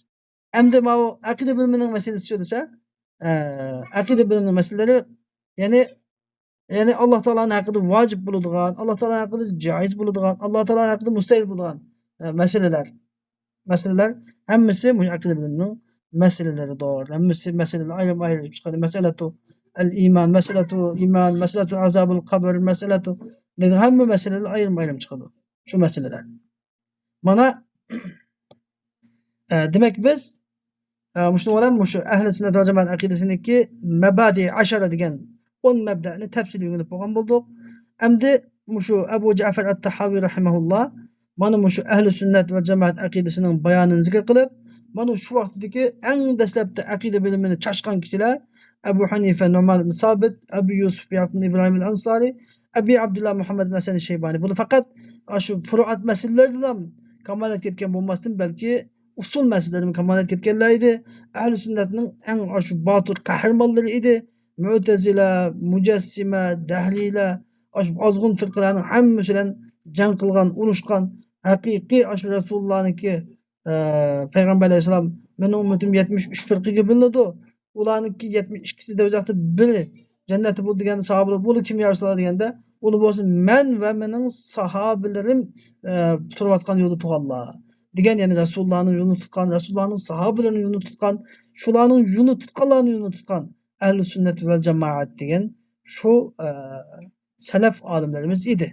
Mana shuning bilan Imom Ja'far Tahoviy rahimahulloh shularning aqidasini bizga yetkazib bermoqchi. Bularning aqidasi demak, ya'ni Rasulullah'ning aqidasi, Rasulullah'ning sahabelerinin aqidasi demek bo'ladi. Chunki İmam Azam Ebu Hanife rahimahulloh Rasulullohga en yaqin o'tgan mazhab imomlaridan.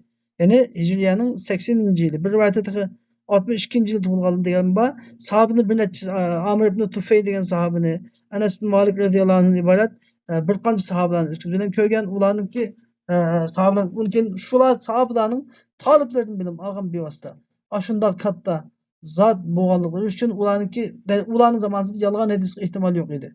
Ammo ular hadis olganda hadisniki ravis kim deb qaraydi. Ya'ni Abdullah ibn Mas'udmi yoki bu ya'ni faqih sahobamu yoki odatdagi Rasulullohning oyda bir yilda bir qiladigan sahobalarmi shunga qaraydi.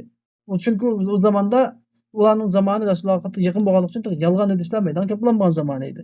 U yolg'on hadislar undan keyin maydonga keldi. Shuning uchun endi İmam Ebu Ja'far Tahoviy rahimahulloh o'zining ulangan sanadi muttasili bilan bo'lgan rivoyatlarini bizga so'zlab berdi va deydiki: "Va ma ya'taqiduna min usuliddin va yadinuna bihi robbil alamin." Mana bu yozmoqchi bo'lgan kitobim, demoqchi bo'lgan aqidam, ya'ni ularning usuliddin degan aqida bilimining ismlaridan biri usuliddin deb aytadi. Aqida degan hamma tushuntirib bo'ldi sizlarga. Usuliddindan iborat ular e'tiqod qiladigan va yadinuna bihi robbil alamin.